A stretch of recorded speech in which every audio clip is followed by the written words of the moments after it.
दी छोड़ सतगुरु रामपाल जी परमेश्वर जी की जय हो। परमपिता परमात्मा सारी सृष्टि के रचनहार कुल मालिक असंख्य ब्रह्मांडों के स्वामी जगत गुरु तीनों लोकों में प्रवेश करके सबका पालन पोषण करने वाले राजाधिराज आत्माधार नाथों के नाथ देवों के देव महादेव सर्वेश्वर महेश्वर मृत्युंजय अजरो अमर आदि अनादि सनातनी प्रभु जगत पिता जगदीश्वर श्री श्री 1008 की उपाधि के वास्तविक अधिकारी अकाल मूर्त शब्द स्वरूपी राम वासुदेव सर्वगतम ब्रह्म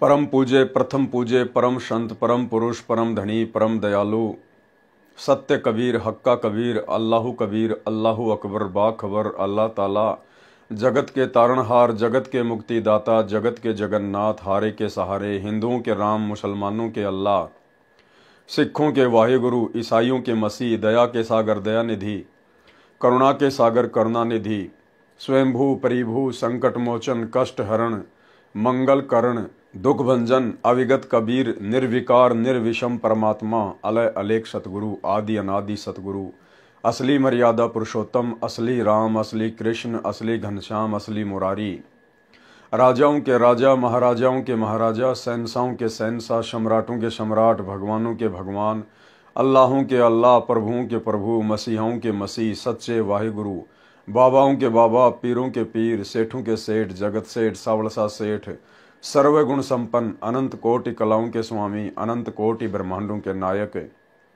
योगियों में महायोगी ध्यानियों में महाध्यानी सिद्धों में परम सिद्ध ज्ञानियों में तत्व ज्ञानी ब्रह्म ज्ञानी महाज्ञानी परम ज्ञानी सर्वश्रेष्ठ ज्ञानी विज्ञानी युवा कबीर समरथ कबीर असमवात अमित ओजा सच्चे रहनुमा करीम अल्लाह सुभान अल्लाह दुनिया के अंतिम पैगंबर 8 सितंबर 1951 से गांव धनाना जिला सोनीपत हरियाणा भारतवर्ष की पावन भूमि पे प्रकट रियल कल की भगवान श्री नारायण साकार हरि श्री बाबा साहेब शब्द स्वरूपी राम गरीब निवाज संत श्रोमणी सतगुरु रामपाल जी परमेश्वर जी के चरण कमल में साध संगति से जुड़े हुए देश विदेश से हम सभी सत्सेवक भाई बहनों का अनंत कोटि दंडवत प्रणाम।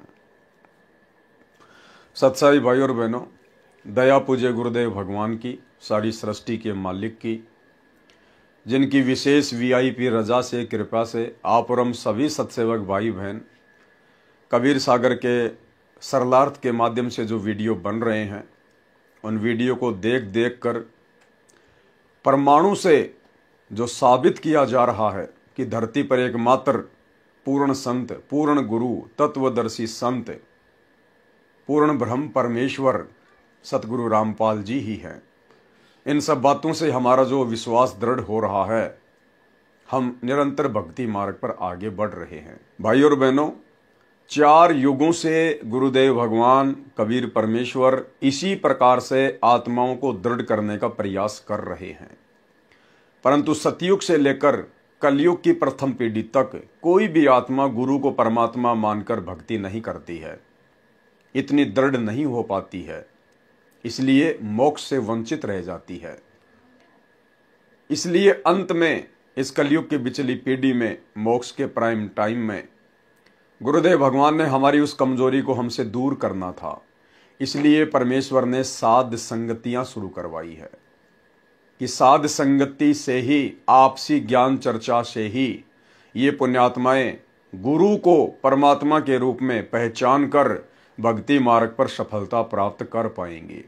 इसलिए जो जो भाई बहन साध संगति से जुड़ चुके हैं उन भाई बहनों का ये परम सौभाग्य है कि परमेश्वर ने उनको इस कलयुग की बिचली पीढ़ी में पूर्ण मोक्ष के लिए चुना है और उन चुनिंदा आत्माओं को आगे की जानकारी उपलब्ध करवाने के लिए किस प्रकार से गुरु को परमात्मा मानना है, किस प्रकार से हमने भक्ति मार्ग पर दृढ़ होकर पतिव्रता पद पर निरंतर आगे बढ़ना है, इन समस्त जानकारियों के लिए फिर गुरुदेव ने उन चुनिंदा आत्माओं को साध संगति से जोड़ दिया। इसलिए इस कलयुग की बिचली पीढ़ी में यदि आप साध संगति से जुड़े हुए हैं, पूर्णतया मर्यादा में हैं, गुरु को परमात्मा मानते हैं, ज्ञान को आधार बनाकर भक्ति कर रहे हैं, तो भाई और बहनों, आप निश्चित तौर पर गुरुदेव भगवान के विशेष अंश हैं, उनकी विशेष आत्मा हैं। तो कबीर सागर के सरलार्थ के ऊपर वीडियो बनाने की श्रृंखला जारी है। इस श्रृंखला में आज हमारा ये 28वें नंबर का वीडियो है। और भाई और बहनों, हनुमान बोध के सारांश को लेकर वीडियो बन रहा है। पिछले पार्ट में आप और हम सभी भगत भाई बहनों ने जिस प्रकार से हनुमान बोध के सारांश से पढ़ा कि करे करावे साइयां मन में लहर उठा, दादू सिर दर जीव के आप बगल हो जा। इन ब्रह्मा विष्णु महेश की, इन देवी देवताओं की, उनके अवतारों की और पीर पैगंबरों की तो केवल फोकट में महिमा बनी हुई है आध्यात्मिक अज्ञानता के चलते। अन्यथा सारे कार्य इन देवी देवताओं के, इन पीर पैगंबरों के अवतारों के, कबीर परमेश्वर, सबके अल्लाह, सबके मौला, सबके प्रभु सतगुरु रामपाल जी भगवान ही करते हैं, क्योंकि ये सक्षम नहीं है, ये समर्थ नहीं है। समर्थ केवल एक ही शक्ति है, कबीर देव सतगुरु रामपाल जी भगवान। और किस प्रकार से आपने हनुमान बोध के सारांश के पार्ट 1 में पढ़ा, देखा, समझा कि द्रोणागिरी पर्वत को हनुमान जी को सूक्ष्म रूप से शक्ति देकर उनके हाथों पर अपने हाथ रखकर गुरुदेव भगवान ने ही उस पर्वत को उठाया था। गुरुदेव भगवान ही उस पर्वत को श्रीलंका में लेकर गए थे और लक्ष्मण के माध्यम से हनुमान जी के अहंकार को तोड़ने के लिए गुरुदेव भगवान ने ही लक्ष्मण का रूप बनाकर और अपने तीर के अगले हिस्से पर हनुमान जी को और द्रोणागिरी पर्वत को जमीन से 50 फुट ऊपर उठा लिया। सारे काम इस परमेश्वर ने किए।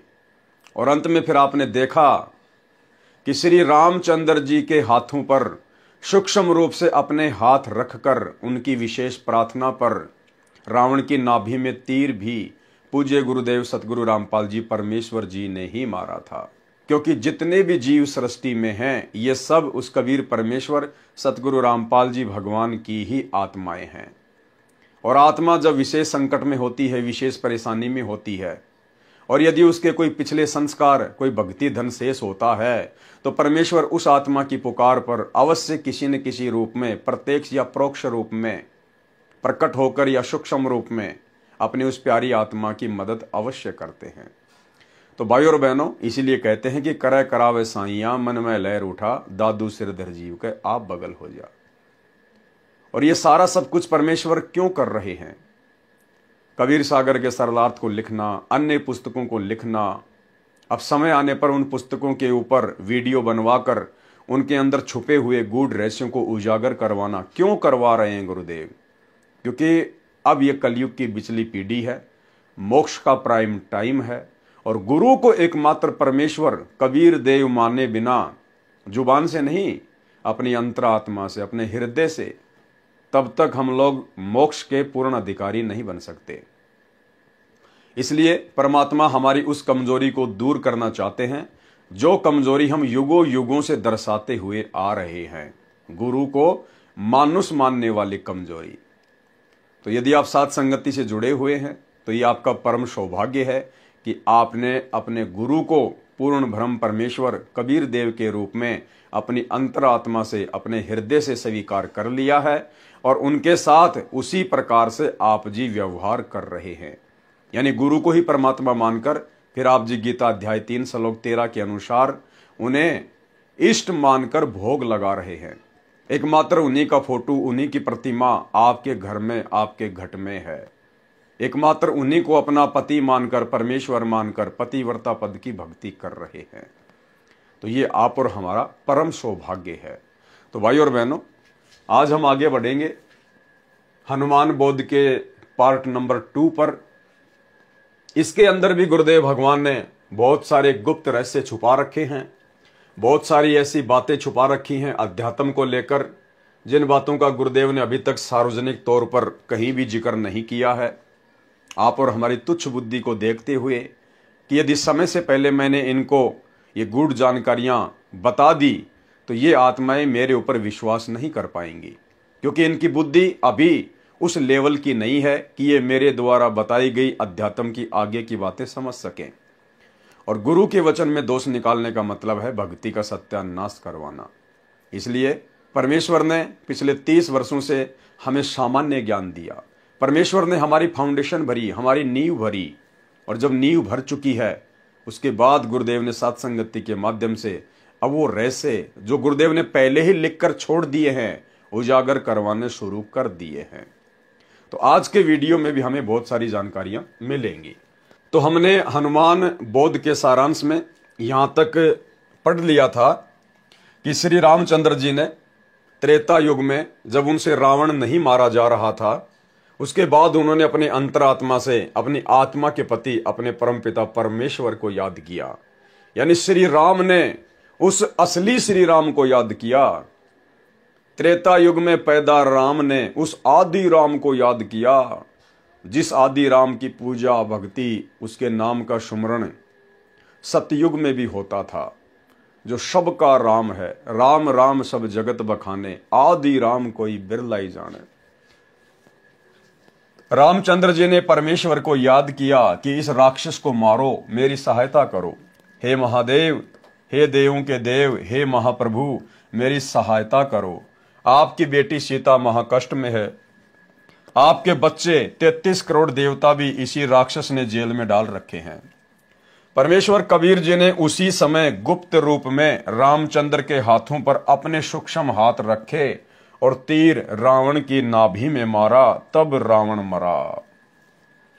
परमेश्वर कबीर जी की प्राप्ति के पश्चात संत गरीबदास जी, गांव छुड़ानी, जिला झज्जर, हरियाणा प्रांत वाले ने परमेश्वर कबीर जी की महिमा बताई है। कबीर जी ने बताया है कि कबीर कहे मेरे हंस को दुख ना दीजिए कोई, संत दुखाए मैं दुखी, मेरा आपा भी दुखी होए।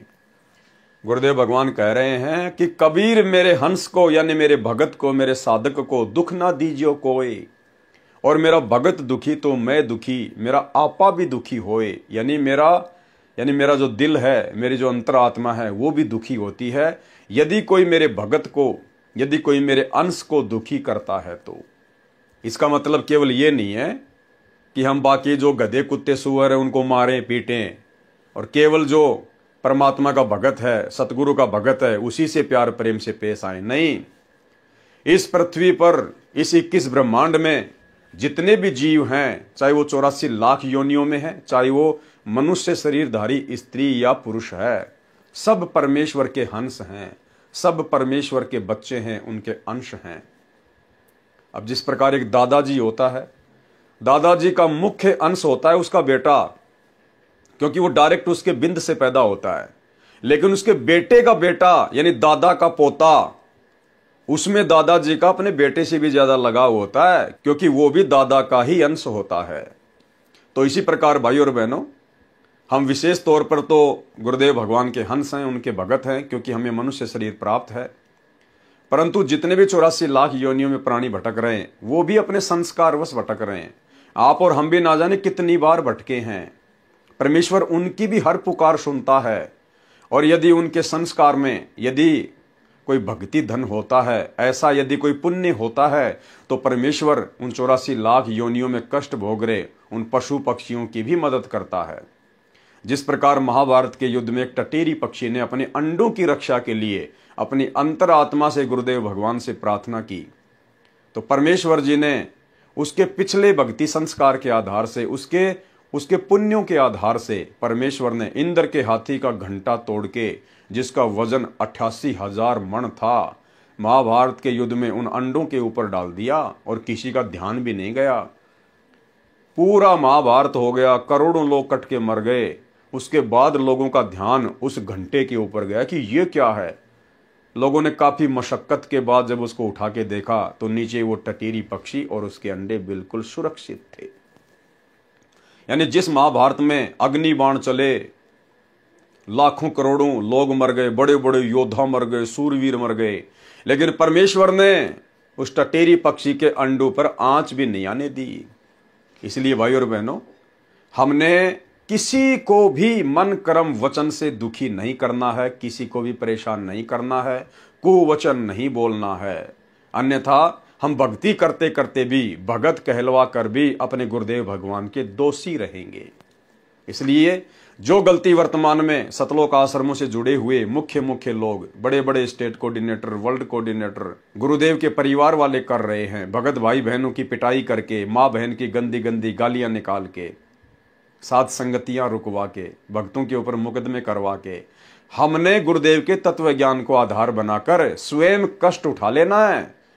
लेकिन हमने किसी को भी कष्ट मन कर्म वचन से नहीं पहुंचाना है। कबीरा आप ठगाइए और न ठगिए कोई, आप ठगाए सुख होत है और ठगे दुख होए। जो तोकू काटा बोवे ताको बो तू फूल, और तोए फूल के फूल है वाको है त्रिशूल। अन्यथा गुरुदेव भगवान ने फिर अपना विधान भी बता दिया, और परमेश्वर का विधान अटल होता है, अटल। परमेश्वर स्वयं भी उसको नहीं तोड़ते। राजा अमरीश और दुर्वासा ऋषि की कथा सुनाते हुए गुरुदेव ने फिर स्पष्ट कर दिया कि राजा अमरीश कबीर परमात्मा के भगत थे, और दुर्वासा ऋषि में अहंकार था, अभिमान था, और दुर्वासा ऋषि ने जबरदस्ती राजा अमरीश के साथ बदतमीजी की, सुदर्शन चक्कर से उनका शीश काटना चाहा, लेकिन अमरीश में आधीनी थी, दास भाव था। वो सुदर्शन चक्कर राजा अमरीश के पैर छूकर दुर्वासा ऋषि को मारने के लिए दौड़ पड़ा। दुर्वासा ऋषि दौड़ता दौड़ता ब्रह्मा जी के पास गया, ब्रह्मा जी ने हाथ खड़े कर दिए, मेरे बस की बात नहीं है। शंकर जी के पास गया, शंकर जी ने हाथ खड़े कर दिए। अंत में विष्णु जी के पास गया, और विष्णु रूप में वहां पर कबीर परमात्मा सतगुरु रामपाल जी थे उस समय। और कबीर परमेश्वर ने फिर उसको डांटा, उसको धमकाया कि नालायक, तेरे अंदर अहंकार है, अभिमान है। तुझे किसने अधिकार दिया कि तू अपनी साधना, अपनी भक्ति को जबरदस्ती किसी और के ऊपर थोपेगा। उसके बाद परमेश्वर कबीर जी ने, सतगुरु रामपाल जी ने विष्णु रूप में दुर्वासा को कहा कि वापस जाकर राजा अमरीश से माफी मांग, उनके चरणों में पड़, तब तेरी जान बचेगी। और ऐसा ही हुआ। फिर गुरुदेव ने इस कथा का निष्कर्ष बताते हुए कहा कि पुण्यात्माओं, आप ये गलती ना करना। यदि आप वर्तमान में भगत भी आपस में लड़ाई करोगे, झगड़ा करोगे, मान लीजिए आप दो भगत हैं और दोनों ने ही गुरु से उपदेश ले रखा है, और एक भगत कुछ नहीं बोलता और दूसरा भगत उसको नाजायज परेशान करता है, दुखी करता है, तो गुरुदेव ने कहा कि भले ही वो भगत है जो नाजायज परेशान कर रहा है, दुखी कर रहा है, परमेश्वर उस भगत की तो रक्षा करेगा जो सारी परेशानियां झेल रहा है, और जो भगत होने के बाद जबरदस्ती बकवाद कर रहा है, भक्तों के साथ में मारपीट करता है, उसका परमात्मा बक्कल उतारेगा, यानी उसका शीश उतार देगा भगवान समय आने पर। ये कोई भेदभाव नहीं करता, समदृष्टि परमात्मा है। तो भाई, हम सत्सेवकों के साथ में सतलोक आश्रम मैनेजमेंट हरियाणा वालों ने, हमारे गुरु भाइयों ने, गुरुदेव के परिवार ने, इन कोऑर्डिनेटरों ने, वर्ल्ड कोऑर्डिनेटर ने जो बदतमीजियां की हैं, जो गंदगी फैलाई है परमात्मा के मार्ग में, साध संगति में, और साध संगतियां रुकवाकर जिस प्रकार ये भगवान के दोषी बने हैं, भक्तों के ऊपर झूठे मुकदमे करवाए, पुलिस वालों से पिटवाया, इन्होंने खुद पीटा, गालियां निकाली, धमकियों की गिनती नहीं। आने वाले समय में क्या बनेगी, सुनिए गुरुदेव का सत्संग। इसमें एक बहुत बड़ा नियम है प्रभु का कि सबसे ज्यादा हमें अधीन रहना होगा।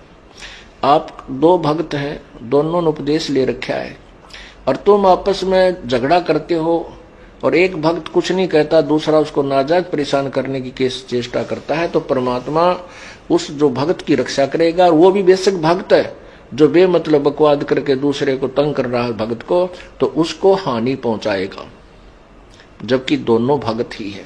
तो भाई और बहनों, इस कथा का हमने सारांश समझ के चलना है। ये अंतिम बार परमात्मा हमें लास्ट चेतावनी दे रहे हैं अपने कर कमल से लिखित इन पुस्तकों के ऊपर वीडियो बनवा कर, कि आप लोगों ने भगत बनना पड़ेगा, भगत दास बनना पड़ेगा। दादा बन के, साहेब बन के तुम यहां से पार नहीं हो सकते। तो हम वो गलती ना करें जो गलती दुर्वासा ऋषि ने की। कबीर कहे मेरे हंस को दुख ना दीजिए कोई, संत दुखाए मैं दुखी मेरा आपा भी दुखी होए। पहुंचूंगा क्षण एक में जन अपने के हेत, 33 कोटि की बंद छुटाई रावण मारा खेत। जो मेरे संत को दुखी करे वाका खोऊं वंश, और हिरणा कुश उदर विदारिया मैं ही मारा कंस। राम कृष्ण कबीर के शहजादे भक्ति हेत भय पियादे। लंका का राज्य रावण के छोटे भ्राता विभीषण को दिया गया। विभीषण दास था, उसके अंदर आधीनी थी, विनम्रता थी, और वो कबीर परमेश्वर की शरण में पहले ही आ चुका था। जब त्रेता युग में कबीर परमात्मा सतगुरु रामपाल जी मुनिंद्र ऋषि के रूप में गए हुए थे, तो विभीषण नाम दीक्षा प्राप्त कर चुका था अपनी भाभी मंदोदरी के कहने पर। इसलिए जिस लंका के लिए रावण ने इतने खाड़े किए, इतने पाप कमाए, वो लंका भी अंत में रावण के हाथ से निकल गई और कुत्ते वाली मौत मरा, क्योंकि उसमें आधीनी नहीं थी और अहंकार गुरुदेव को बिल्कुल भी पसंद नहीं है। वो लंका भी परमेश्वर ने विभीषण को दी, वहां का राज्य दिया। लंका का राज्य रावण के छोटे भ्राता विभीषण को दिया। सीता की अग्नि परीक्षा श्री राम ने ली। यदि रावण ने सीता मिलन किया है तो अग्नि में जलकर मर जाएगी। यदि सीता पाक साफ है तो अग्नि में नहीं जलेगी। सीता जी अग्नि में नहीं जली। उपस्थित लाखों व्यक्तियों ने सीता माता की जय बुलाई। सीता सती की पदवी पाई। रावण का वध आसोज मास की शुक्ल पक्ष की 10वीं को हुआ था। 2 शिक्षाएं भाइयों और बहनों। रावण पर विजय प्राप्त करने के बाद में श्री रामचंद्र जी तो सीता जी को साथ में लिए बिना ही वापस अयोध्या जा रहे थे। ये वाल्मीकि रामायण में गीता प्रेस गोरखपुर से प्रकाशित वाली में साफ साफ लिखा हुआ है। श्री रामचंद्र जी तो अशोक वाटिका में सीता जी से मिलने भी नहीं गए। रावण को मारने के बाद वो तो वापस अयोध्या जा रहे थे। सीता ने दौड़कर हाथ जोड़े कि प्रभु, हे स्वामी, मुझे क्यों छोड़कर जा रहे हो? श्री रामचंद्र जी ने कहा कि आप मेरे लायक नहीं हैं, क्योंकि श्री रामचंद्र जी को विष्णु अवतार को अपनी औरत पर विश्वास नहीं था। श्री रामचंद्र जी के मन में दोष था कि अवश्य सीता रावण के संपर्क में आ चुकी है, रावण के साथ में शारीरिक मिलन कर चुकी है। लेकिन सीता ने बहुत मना किया, फिर भी रामचंद्र जी ने उसकी बात नहीं मानी। अंत में जितने भी बड़े बड़े महापुरुष थे, हनुमान जैसे, जामवंत जैसे, सुग्रीव जैसे, अंगद जैसे, उन सब ने श्री रामचंद्र जी से प्रार्थना की कि महाराज ऐसा ना कीजिएगा। जिस देवी के लिए आपने करोड़ों लोग मरवा दिए और अब आप उसको यहीं छोड़कर जा रहे हो, फिर रावण को मारने का औचित्य क्या था? उसके बाद एक शर्त पर श्री रामचंद्र जी ने सीता को वापस अपने साथ अयोध्या ले चलने के लिए यश की कि मैं इसकी अग्नि परीक्षा लूंगा। यदि ये जलकर नहीं मरेगी तो मैं समझूंगा ये पाक साफ है, तब मैं इसको अयोध्या लेकर जाऊंगा। ऐसा ही किया गया। श्री रामचंद्र जी ने अपनी औरत पर विश्वास नहीं किया, उसको अग्नि में बैठा दिया। लेकिन सीता पाक साफ थी, परमात्मा उसके साथ में थे, उसका बाल बाका नहीं होने दिया। उसके बाद में श्री रामचंद्र जी लंका से सीता जी को अयोध्या लेकर आए। यानी भाइयों और बहनों, विचार करने की बात है। जो लोग आज 10-15 रुपए की मोगरा अगरबत्ती लेकर और 33 करोड़ देवी देवताओं को खुश करने के चक्कर में बैठे हैं, जो लोग श्री राम मंदिर में जाकर 100, 50 लाख, 2 लाख रुपए दान धर्म देके प्रभु श्री रामचंद्र जी को खुश करने के चक्कर में हैं, उनके नाम के भंडारे करके या अपने घर की छत पर जय श्री राम का बड़ा सा झंडा लगा के उनको खुश करने के चक्कर में हैं, या अपनी गाड़ी के पीछे जय श्री राम या कट्टर सनातनी लिखवाकर श्री रामचंद्र जी को खुश करने के चक्कर में हैं, ये आपकी महाभूल है। अभी आप सपने में हो, सपने में। अरे जिस श्री रामचंद्र जी ने अपने खुद की औरत के ऊपर विश्वास नहीं किया, वो भला तुम्हारे 11 रुपए के प्रसाद बांटने से, घर की छत पर झंडे लगा देने से, या जय श्री राम के, या मुंह में रजनीगंधा भर के जय श्री राम के नारे लगा देने से तुम्हें लगता है वो खुश हो जाएगा? ये शिक्षा लेने की बात है, तुम्हारे खुद के शास्त्रों में लिखा हुआ है। श्री वाल्मीकि रामायण को खोल के देख लेना। तो सोचिए, वो श्री रामचंद्र जी आप और हमारे जैसे कलयुगी लोगों पर, जिनका ना कोई कर्म है ना कोई धर्म है, जिनकी ना कोई किसी प्रकार की कोई मर्यादा है ना कोई भक्ति है, भला आप और हमारे पर वो क्यों विश्वास करेगा? कैसे विश्वास करेगा? आधार क्या है? जब वो अपनी औरत पर विश्वास नहीं कर पाया, उसकी भी अग्नि परीक्षा ली, तो आज तुम तो लाख जन्म में भी अग्नि परीक्षा देने के योग्य नहीं हो। अग्नि के निकट आते भस्म हो जाओगे, इतने पाप कर्मों से भरे हुए हो। तो भाई और बहनों, परमात्मा धरती पर आया हुआ है। वो राम का भी राम, आदि राम, कबीर परमेश्वर सतगुरु रामपाल जी के रूप में धरती पर प्रकट हैं। समय रहते उनके सत्संग सुनना शुरू कर दो। ये मोबाइल आप लोगों की पॉकेट में उन्हीं की दया दृष्टि से है। ये बुद्धि इंसान को उन्हीं ने बख्शी है। आज से 50 साल पहले मोबाइल का कोई नाम भी नहीं जानता था। पिछले 30 से 40 वर्षों में परमेश्वर ने विज्ञान को शिखर पे चढ़ा दिया, जिस विज्ञान को लाखों साल से कोई जानता भी नहीं था। तो मौका है, समय रहते परमेश्वर की शरण ग्रहण कर लीजिएगा। तो क्या कहा जा रहा है, सीता की अग्नि परीक्षा श्री राम ने ली। यदि रावण ने सीता मिलन किया है तो अग्नि में जलकर मर जाएगी। यदि सीता पाक साफ है तो अग्नि में नहीं जलेगी। सीता जी अग्नि में नहीं जली। उपस्थित लाखों व्यक्तियों ने सीता माता की जय बुलाई।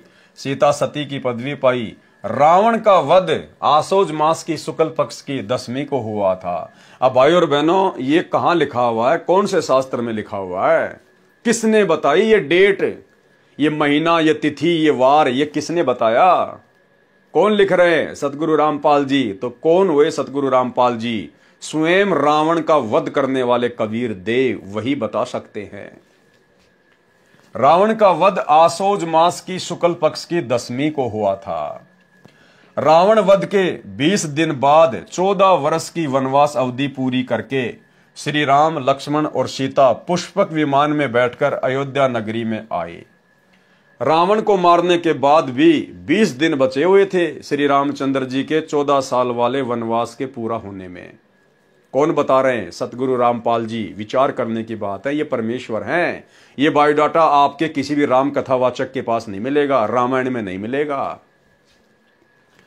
रावण वध के 20 दिन बाद 14 वर्ष की वनवास अवधि पूरी करके श्री राम, लक्ष्मण और सीता पुष्पक विमान में बैठकर अयोध्या नगरी में आए। उस दिन कार्तिक मास की अमावस्या थी। उस काली अमावस्या को गाय के घी के दीप अपने अपने घरों के अंदर तथा ऊपर मंडेरों पर जलाकर श्री राम, सीता तथा लक्ष्मण के आगमन की खुशी मनाई। भरत ने अपने भाई श्री रामचंद्र जी को राज्य लौटा दिया। एक दिन श्री रामचंद्र जी से सीता ने कहा कि मैं युद्ध में लड़ने वाले योद्धाओं को कुछ इनाम देना चाहती हूं। एक दिन सीता जी ने क्या कहा श्री रामचंद्र जी से कि मुझे रावण की कैद से छुड़वाने में जिन जिन योद्धाओं ने अपनी जी जान लगाकर अपनी जान की बाजी लगाई, अपना सहयोग दिया, मैं उनको कुछ इनाम देना चाहती हूं। और भाई और बहनों, यहीं से बात बिगड़ जाएगी।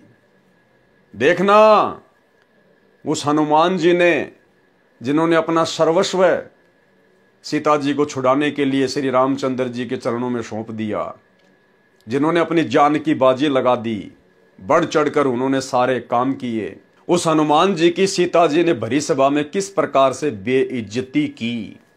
क्योंकि भाई और बहनों, ये राम सीता, ये राधे राधे श्री कृष्ण, 33 करोड़ देवी देवता, ब्रह्मा विष्णु महेश, ये केवल जीव हैं, ये भगवान नहीं हैं जो भगत की श्रद्धा का सम्मान कर सकें, जो भगत के भाव की कदर कर सकें। भगत की श्रद्धा भाव की कदर तो भगवान करता है, परमेश्वर कबीर देव सतगुरु रामपाल जी। और किस प्रकार से भरी सभा में सबके सामने सीता जी ने श्री हनुमान जी को जानवर कहकर संबोधित किया, जानवर कहकर। यानी ये सिला मिला, ये परिणाम मिला इतने संघर्ष का, इतने समर्पण का श्री हनुमान जी को। एक दिन श्री रामचंद्र जी से सीता ने कहा कि मैं युद्ध में लड़ने वाले योद्धाओं को कुछ इनाम देना चाहती हूं। इनाम में सीता जी ने हनुमान जी को अपने गले से सच्चे मोतियों की माला निकालकर दे दी तथा कहा, हे हनुमान, ये अनमोल उपहार मैं आपको दे रही हूं, बहुत संभाल कर रखना। हनुमान जी ने उस माला का मोती तोड़ा, फिर फोड़ा, फिर दूसरा, देखते देखते सब मोती फोड़कर जमीन पर फेंक दिए। सीता जी को हनुमान जी का यह व्यवहार अच्छा नहीं लगा। क्रोध में भरकर कहने लगी, हे मूर्ख, ये क्या कर दिया? ऐसे अनमोल माला का सर्वनाश कर दिया। तू वानर का वानर ही रहा, तू बंदर का बंदर ही रहा, यानी जानवर का जानवर ही रहा। चला जा मेरी आंखों के सामने से। ये वो वर्ड हैं जो वर्ड सीता जी ने अपने मुख से बोले थे। सेम टू सेम वर्ड यहां पर कबीर परमेश्वर सतगुरु रामपाल जी ने लिखे हैं। तो कितना बड़ा सिला मिल गया हनुमान जी को, कितना बड़ा परिणाम मिल गया हनुमान जी को।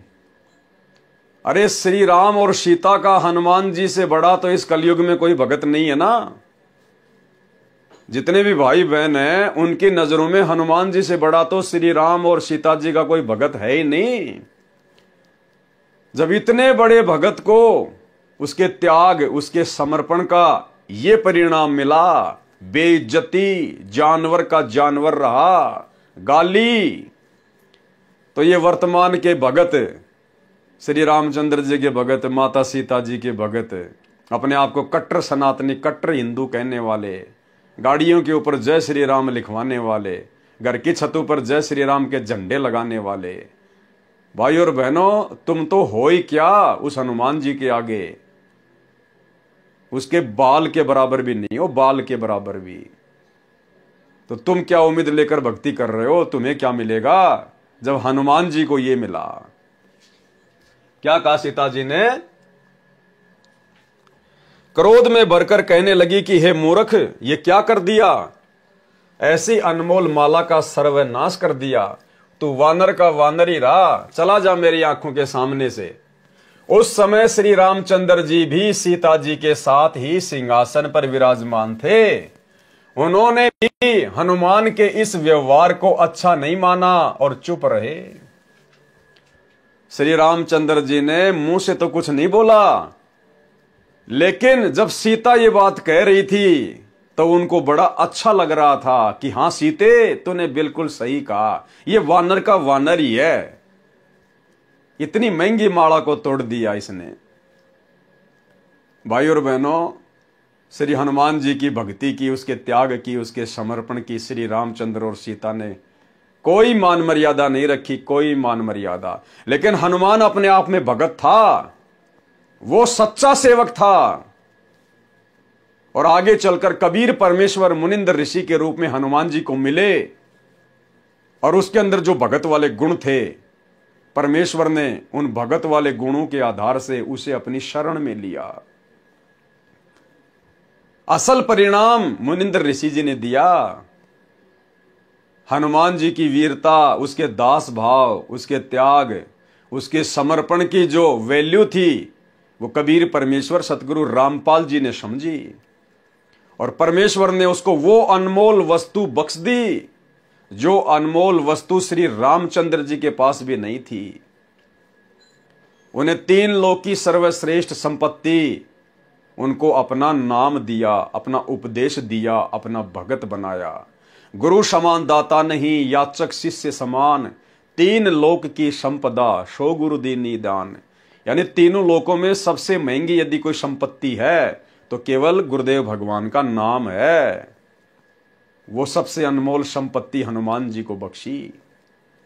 और दूसरी बात भाई और बहनों, ये कथा हमें ये भी शिक्षा देती है कि एक भगत में वास्तव में ऐसे ही लक्षण होने चाहिए, ऐसे ही गुण होने चाहिए। अपने इष्ट देव के अतिरिक्त उसको किसी भी वस्तु में कोई मोह नहीं होना चाहिए। भगत के अंदर मान बढ़ाई और अहंकार नहीं होना चाहिए। दिखावे की भावना नहीं होनी चाहिए। नकली संपत्ति में, सोना चांदी में उसकी जरा भी आस्था नहीं होनी चाहिए। मोतियों की महंगी माला, मोती कहां से आते थे पता है? समुद्र में गहराई में जाकर गोताखोर बड़ी मेहनत करके, जान की बाजी लगाकर, और जो मोती समुद्र के पैंदे में होते थे, उन मोतियों को चुन चुन के लाते थे, फिर उनकी माला बनाई जाती थी। उस माला को राजा महाराजा, रानी महारानियां पहना करती थी, जो सबसे कीमती होती थी। हनुमान जी ने उस माला को फोड़ना शुरू कर दिया, तोड़ना शुरू कर दिया कि मेरे किस काम की ये, यदि इसमें मेरे प्रभु श्री रामचंद्र जी का नाम नहीं है तो। यानी हनुमान जी की नजरों में वो मोतियों की माला, जो मोतियों की माला सीता जी के लिए इतना महत्व रखती थी, जो मोतियों की माला श्री रामचंद्र जी के लिए इतना महत्व रखती थी, जिस मोतियों की माला को वे अपने गले में डालकर रखा करते थे, हनुमान जी ने उनको फोड़ फोड़ के फेंक दिया। ये लक्षण एक भगत में होने चाहिए जब ज्ञान समझ में आ जाए, गुरु भगवान समझ में आ जाए। और आप और हम साध संगत वाले भाई बहनों पर यह दया हुई है। आज साध संगति से जुड़े हुए भगत भाई बहनों ने ज्ञान को आधार बनाकर वो सोना चांदी, आर्टिफिशियल ज्वेलरी हमने पहनना तो दूर की बात है, अपने घर से भी फेंक दिया उनको। फेंकने का मतलब है हमने सुनार को बेच दिया वो सोना, क्योंकि सोने में काल का प्रवेश है। नकली ज्वेलरी पहनना, सोने चांदी की ज्वेलरी पहनना, ये मान बढ़ाई में आता है, दिखावे में आता है। काल का दाव लगता है, सूक्ष्म चाल है ये काल की। परमेश्वर ने सात संगतियों से जोड़कर उस सोने को घर से बाहर निकलवा दिया। कुछ एक भाई बहन तो ऐसे हैं, उन्होंने दास को फोन किया कि भगत जी मैंने तो मेरे जो सोने चांदी की जो ज्वेलरी थी थोड़ी बहुत, मैंने तो उसको जो है नदी में डाल दिया। तो दास ने कहा कि बहन नदी में नहीं डालना था, आपने किसी सुनार को बेच देना था, और जो पैसा आ जाए वो अपना दान धर्म में लगाओ, सेवा में लगाओ, अपने बच्चों की फीस भरो, अपने घर का राशन लेके आओ, अपने घर के काम में लो।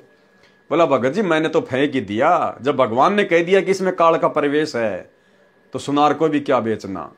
लेकिन ये अन्य भगत भाई बहनों ने ऐसा नहीं करना है, आपने उसको बेचना है और बेचकर पैसे को अपने घर में काम में लेना है। तो भाई और बहनों, ये दया भी जो गुण हनुमान जी के अंदर थे एक भगत के, हनुमान जी अपने इष्ट से ज्यादा उस नकली सोने चांदी मोतियों की मालाओं को महत्व नहीं देते थे। और आज सात संगति से जुड़े भाई बहन हनुमान बन चुके हैं। हनुमान से भी कई गुना ऊपर। तो भाई और बहनों, आप और हमारे ऊपर ये बहुत बड़ी मेहर, बहुत बड़ी दया गुरुदेव की। उस समय श्री रामचंद्र जी भी सीता जी के साथ ही सिंहासन पर विराजमान थे। उन्होंने भी हनुमान के इस व्यवहार को अच्छा नहीं माना और चुप रहे। हनुमान जी ने कहा, माता जी जिस वस्तु में राम नाम अंकित नहीं है वह मेरे किसी काम की नहीं है। ठीक इसी प्रकार जिस सोने चांदी को पहनने के लिए या अपने घर में रखने के लिए भी हमारे पूज्य गुरुदेव आदि राम सतगुरु रामपाल जी ने मना कर दिया, तो भाई हनुमान जी की तरह फिर वो हमारे किसी काम की नहीं है, किसी भी काम की। और गुरुदेव ने अपने सत्संग में स्पष्ट आदेश दे रखा है सोने के विषय में कि पुण्यात्माओं, ये तो खाम खा का सिर का दर्द है, ये सोना तो घर में भी नहीं रखना चाहिए, पहनना तो दूर की बात है, नाक में डाल लिया, कान में डाल लिया, 36 आडंबर। इस सोने को तो घर में भी नहीं रखना चाहिए, घर में भी। अर्थात सतगुरु रामपाल जी परमेश्वर जी का आदेश है कि सोना तो भगत के घर में भी नहीं रहना चाहिए। लेकिन जो भाई बहन ऐसे हैं जिनके ऊपर घर वालों का प्रेशर है, दबाव है, वो सोना बेचने नहीं देते हैं, चांदी बेचने नहीं देते हैं, तो आप जियो ने संघर्ष करना पड़ेगा। आपने कम से कम उसको पहनना छोड़ना पड़ेगा। घर वाले यदि उसको बेचने नहीं दे रहे हैं तो आपने अपने शरीर पर उस सोने चांदी को धारण नहीं करना है। भले 2 थप्पड़ खाने पड़े, गालियां खानी पड़े, बेइज्जती सहन करनी पड़े, इतना तो आपने करना पड़ेगा यदि अपने घर से बाहर नहीं कर सकते हैं तो। सुनिए गुरुदेव का सत्संग। भक्ति बिना क्या होते हैं ये भरम रहा संसारे, रति कंचन पाया नहीं रावण चलती बार। सर्व सोने की लंका थी, किसा को बद्दी था, करके भक्ति सिद्धि प्राप्त रिद्धि प्राप्त करके और सोने की लंका, जैसे हम गारा की ईंट पका के और मकान बनाते हैं, वो सोने की ईंट बना के, छोटी छोटी ईंटें होती थी पहले, और उनसे सोने ही की वो गारा बना के और महल बनवा रखे थे उसने। इतना धनी था। और आप दौरे मुश्किल से 50-20 ग्राम 20 तोले सोना होगा थर, बुढ़ा बुढ़ा सेठ होगा जिस पर 20-30-40 तोले सोना हो गया। कहते वो रति नहीं लेके गए, ग्राम भी नहीं ले जा सका, तुम कहां ले जा सकोगे और के कला तोड़ दोगे 40 तोले सोने में। ये तो खाम खागा सर दर्द है। सोना तो घर में बना रखना चाहिए आपने, और ना इसको पहनना चाहिए। क्या फायदा कान में डाल लिया, कान नाक में डाल लिया, 36 पंगे कड़े बना लिए। परमात्मा ने इतना सुंदर शरीर दे रखे, इस पर आडंबर करने की कतई जरूरत नहीं। इसे भगवान रुष्ट होता है। भगवान की भक्ति करें, चाहे किसा भी शरीर है, काला है, गोरा है, जैसा भी मालिक ने दिया है, इसमें हम परमात्मा पा सकते हैं। इस काया का गर्व ना करियो के काला के गोरा रे, और बिना भजन कुछ काम नहीं आवे, चाहे एतर छड़को चारों हो रे। तो पुण्यात्माओं धीरे धीरे, क्योंकि हम इतने इस सामाजिक माहौल में हम इतने गहरे चले गए कि वहां से वापस आना अपनी पटरी पे हमारे लिए कठिन हो रहा है। हम दलदल में धस गए। लेकिन परमात्मा का सहारा आपको एक क्रेन का काम करेगा। तो भाई और बहनों, अब हमने अपने गुरुदेव की प्रत्येक आज्ञा का पालन करना पड़ेगा। नियम मर्यादा चाहे उन्होंने हमें नाम दीक्षा के समय फार्म पर लिख कर दी हो, या चाहे अपने सत्संगों में गुरुदेव भगवान ने हमें समझाई हो। और गुरुदेव ने तो यहां तक स्पष्ट कर दिया कि पुण्यात्माओं, जैसे जैसे तुम भक्ति मार्ग पर आगे बढ़ोगे, तुम्हें ये हर बातें समझ में आने लग जाएंगी। मर्यादा केवल इतनी नहीं है जो तुम्हारी को प्रथम नाम के समय 11 नियम दे दिए, सतनाम के समय 34 नियम दे दिए। गुरुदेव कहते हैं जैसे जैसे तुम लोग सत्संग सुनते चले जाओगे, तुम्हें जानकारी होती चली जाएगी। और गुरुदेव ने स्पष्ट कर दिया कि कुछ मर्यादा तो तुम्हें फोरम पर लिख कर दे दी है, कुछ मर्यादा जब तुम सत्संग सुनोगे तब पता चलेंगी, और कुछ मर्यादाएं तुम वैसे भी कॉमन सेंस से भी समझने लग जाओगे। तो भाई और बहनों, कॉमन सेंस से समझना और गुरुदेव के सत्संगों में जो सांकेतिक रूप में उनको समझना, ये केवल सत्सेवकों के ऊपर दया हुई है, सत्सेवकों के ऊपर। सुनिए गुरुदेव का सत्संग। तो हमने फाउल नहीं होना। फाउल पॉइंट अब धीरे धीरे आपके समझ में आ जाएंगे, कुछ कथाओं के माध्यम से और कुछ इस फॉर्म के ऊपर जो लिखे होते हैं, इसमें भी हमने कुछ लिखे हैं। कुछ आप वैसे कॉमन सेंस से भी समझ जाओगे कि ऐसे ऐसे होता है। तो भाई और बहनों, अब हमने इस कलयुग की बिचली पीढ़ी में अपने गुरुदेव भगवान को प्राप्त करना है, यानी उनके साथ हमने सतलोक चलना है, और हमने उनकी हर प्रकार की मर्यादाओं को फॉलो करना है, ना केवल फोरम पर लिख दी गई उन्हीं मर्यादाओं को, सत्संगों में जो संकेत कर दिए परमात्मा ने। और यदि हमारी समझ में बात आ गई, उसी दिन से हमने उसको पत्थर की लकीर समझकर चलना है। और इन सतलोक आश्रमों में तो जो मोटी मोटी मर्यादा गुरुदेव भगवान ने जो प्रथम मंत्र में दे रखी है, इनसे तो वो भी नहीं निभाई जा रही। 90% माता बहनें आज भी इन आश्रमों में आने वाली हार श्रृंगार करके आती हैं, सोने चांदी के आभूषण पहन के आती हैं। रमेणी के समय, शादी के समय हमारी गुरु बहनें सोने चांदी से पीली हो रखी है, मेकअप करती हैं। भाई और बहनों, हम क्या संदेशा दे रहे हैं? हम क्या संदेशा दे रहे हैं समाज को? और फिर कहते हैं दहेज मुक्त शादियां। अरे अपने बाप से दहेज लेके वो 3, 4, 5 लाख रुपए का सोना पहन के तो रमेणी कर रही है, शादी कर रही है, फिर कह रही है कि मेरी रमेणी दहेज मुक्त है। अरे आप तो अपने बाप से दहेज ले चुकी हैं, सोने के रूप में, चांदी के रूप में। तो भाई और बहनों, ये दया भी गुरुदेव की आप और हम साथ संगति से जुड़े हुए भगत भाई बहनों के ऊपर ही हुई है। हनुमान जी ने कहा, माता जी, जिस वस्तु में राम नाम अंकित नहीं है वह मेरे किसी काम की नहीं है। मैंने मोती फोड़कर देखे, इनमें राम नाम नहीं निकला, इसलिए मेरे काम की नहीं है। सीता जी ने कहा, क्या तेरे शरीर में राम नाम लिखा है? फिर इस शरीर को किस लिए साथ लिए है? इसको फेंक दे फाड़कर। उसी समय हनुमान जी ने अपना सीना चाक कर दिया, यानी चीर कर दिखाया। उसमें राम राम लिखा था। उसमें श्री रामचंद्र जी का फोटो नहीं था।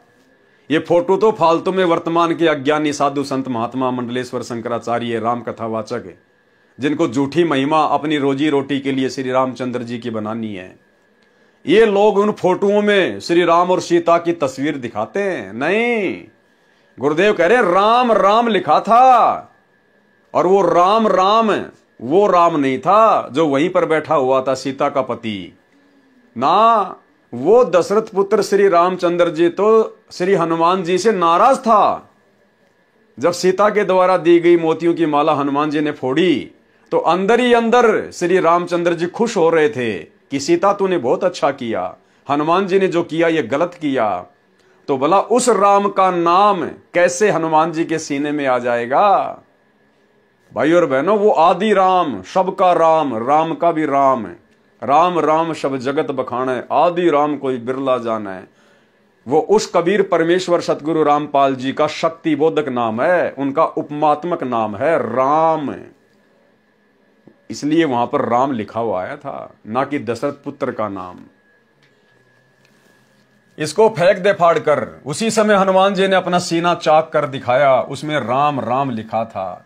हनुमान जी उसी समय अयोध्या त्याग कर वहां से कहीं दूर चले गए, और हनुमान जी उसी समय अयोध्या को छोड़कर श्री राम और सीता की इस हरकत से दुखी होकर कि चलो सीता ने तो कह दिया सो कह दिया, लेकिन जिस श्री रामचंद्र जी के लिए मैंने अपना तन मन धन अपने प्राण न्यौछावर कर दिए, वो श्री रामचंद्र भी चुपचाप मूक दर्शक बन के देख रहा है, अपनी औरत का ही समर्थन कर रहा है।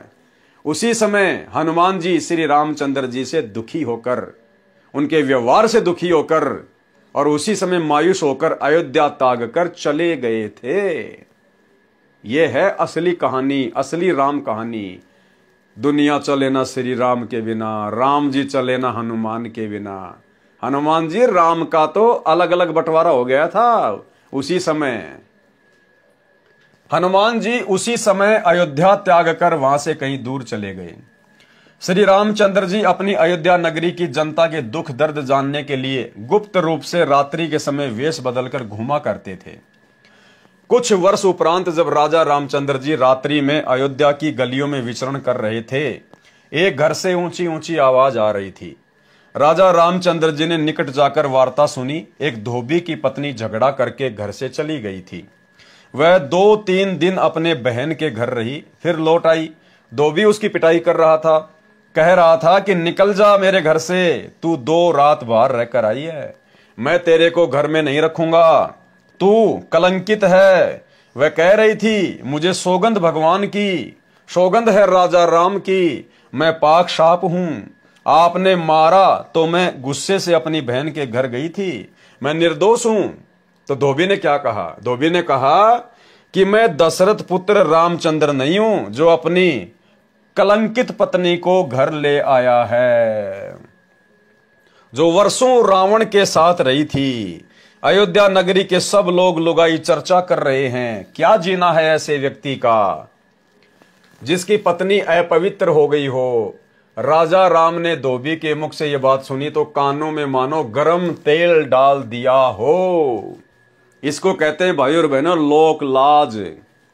ये लोक लाज भक्ति मार्ग में, परमात्मा की प्राप्ति में, मोक्ष प्राप्ति में सबसे बड़ी बाधा है। श्री रामचंद्र जी को उसी समय अपने मान सम्मान की, अपनी इज्जत की, अपनी कुल मर्यादा की चिंता हो गई कि तेरे विषय में तो अयोध्या की जनता ऐसी ऐसी बातें सोच रही है, तेरा तो जीना ही आराम है। वापस घर पे आ गया और दूसरे ही दिन सीता जी को, जो कि गर्भवती थी, उसको अयोध्या से जंगल में निकाल दिया, सिर्फ इस बात के कारण कि अयोध्या के लोग मेरे बारे में क्या सोच रहे हैं, मेरी तो इज्जत पे बाट लग गया। जबकि श्री रामचंद्र जी सीता जी की अग्नि परीक्षा लेकर लाए थे अयोध्या में, वो पाक साफ थी, उन्होंने अपनी आंखों देख लिया था। उसके बावजूद भी श्री रामचंद्र जी ने अपनी पत्नी की कोई इज्जत नहीं की, उन्हें अपनी पत्नी की कोई फिक्र नहीं रही। और एक धोबी की छोटी सी बात को लेकर और लोक लाज में पड़कर और अपनी पत्नी सीता को अयोध्या से जंगल में धक्के खाने के लिए निकाल दिया। तो विचार करो श्री रामचंद्र जी के पुजारियों, श्री विष्णु जी अर्थात श्री रामचंद्र जी के भक्तों, अरे तुम लगते ही क्या हो श्री रामचंद्र जी के, तुम तो उनके रिश्तेदारों के रिश्तेदार भी नहीं हो। जो अपनी पत्नी को अपनी आंखों से देखने के बाद भी कि ये पाक साफ है, अग्नि परीक्षा में मरी नहीं, जली नहीं, और अपनी धर्म पत्नी को, सीता को, और एक धोबी के कहने से और अयोध्या से बाहर निकाल दिया, उसको त्याग दिया, तो भला वो श्री राम तुम्हें क्यों अपनाएगा, कैसे अपनाएगा? तुम उसके लगते ही क्या हो? ये शिक्षा लेने की बात है, इतिहास से तुम सब जानते हो इस घटना को। इसलिए भाई और बहनों, असली श्री रामचंद्र जी के पैर पकड़ो, असली आदि राम की भक्ति करो, जो वर्तमान में धरती पर संत रामपाल जी के रूप में प्रकट हैं। और एक बार उनकी शरण में आके देखो, तुम्हें यदि हनुमान जी से भी ज्यादा प्यार ना दे तो, मान सम्मान और इज्जत ना दे तो, यदि तुम्हारे कर्मों के कांटे गिन गिन के ना निकाल दे तो, तुम्हें फूल जितनी भी चोट नहीं लगने देगा ये परमात्मा, यदि मर्यादा में रह के इनकी भक्ति पे लगे रहोगे तो। तुमने लाखों साल रामचंद्र की भक्ति की है, एक बार वास्तविक रामचंद्र की भक्ति करके देखो, सतगुरु रामपाल जी की, तुम्हें वो देगा जो लाखों साल से तुम्हारे बुजुर्गों को भी नहीं मिला। राजा राम ने धोबी के मुख से यह बात सुनी तो कानों में मानो गर्म तेल डाल दिया हो। अगले दिन रामचंद्र जी ने सभा बुलाई तथा नगरी में चल रही चर्चा के विषय में बताया और कहा कि यह चर्चा तब बंद हो सकती है जब मैं सीता को घर से निकाल दूंगा। उसी समय सीता जी को सभा में बुलाया गया तथा घर से निकलने का आदेश दे दिया गया। ध्यान रखना भाई और बहनों, हमने शिक्षा लेकर आगे बढ़ना है। ये कथाएं अलग चीज है, कथाओं के माध्यम से हमने शिक्षा लेनी है, इसीलिए परमात्मा वीडियो बनवा रहे हैं। इस भक्ति मार्ग में यदि हम भगत भाई बहन गुरु से उपदेश लेने के बाद अगर लोक लाज में पड़े रहेंगे, अपने रिश्तेदारों की बातों को महत्व देंगे, समाज की बातों को महत्व देंगे जो कि ज्ञान विरुद्ध होंगी, भक्ति विरुद्ध होंगी, अपने घर परिवार वालों की ही उन बातों को महत्व देंगे जो भक्ति विरुद्ध होंगी, तो हम जिंदगी में कभी भी मोक्ष प्राप्ति नहीं कर पाएंगे, गुरुदेव के चरणों में जगह नहीं बना पाएंगे।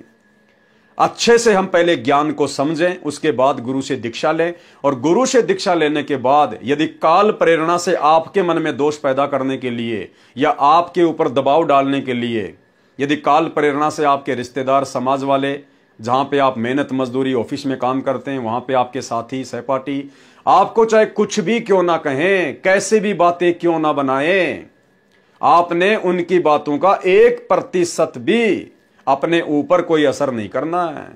आपने उनकी बातों को महत्व देना ही नहीं है, ध्यान ही नहीं देना आपने कि भोगते रहेंगे, इनको ज्ञान नहीं है। जो मैं अपने गुरुदेव भगवान के विषय में जानता हूं, ये क्या जाने, ये ना उनका शिष्य है, ना उनके सत्संग सुनता है, ये भला क्या जाने मेरे गुरुदेव के बारे में और भक्ति विधि के बारे में।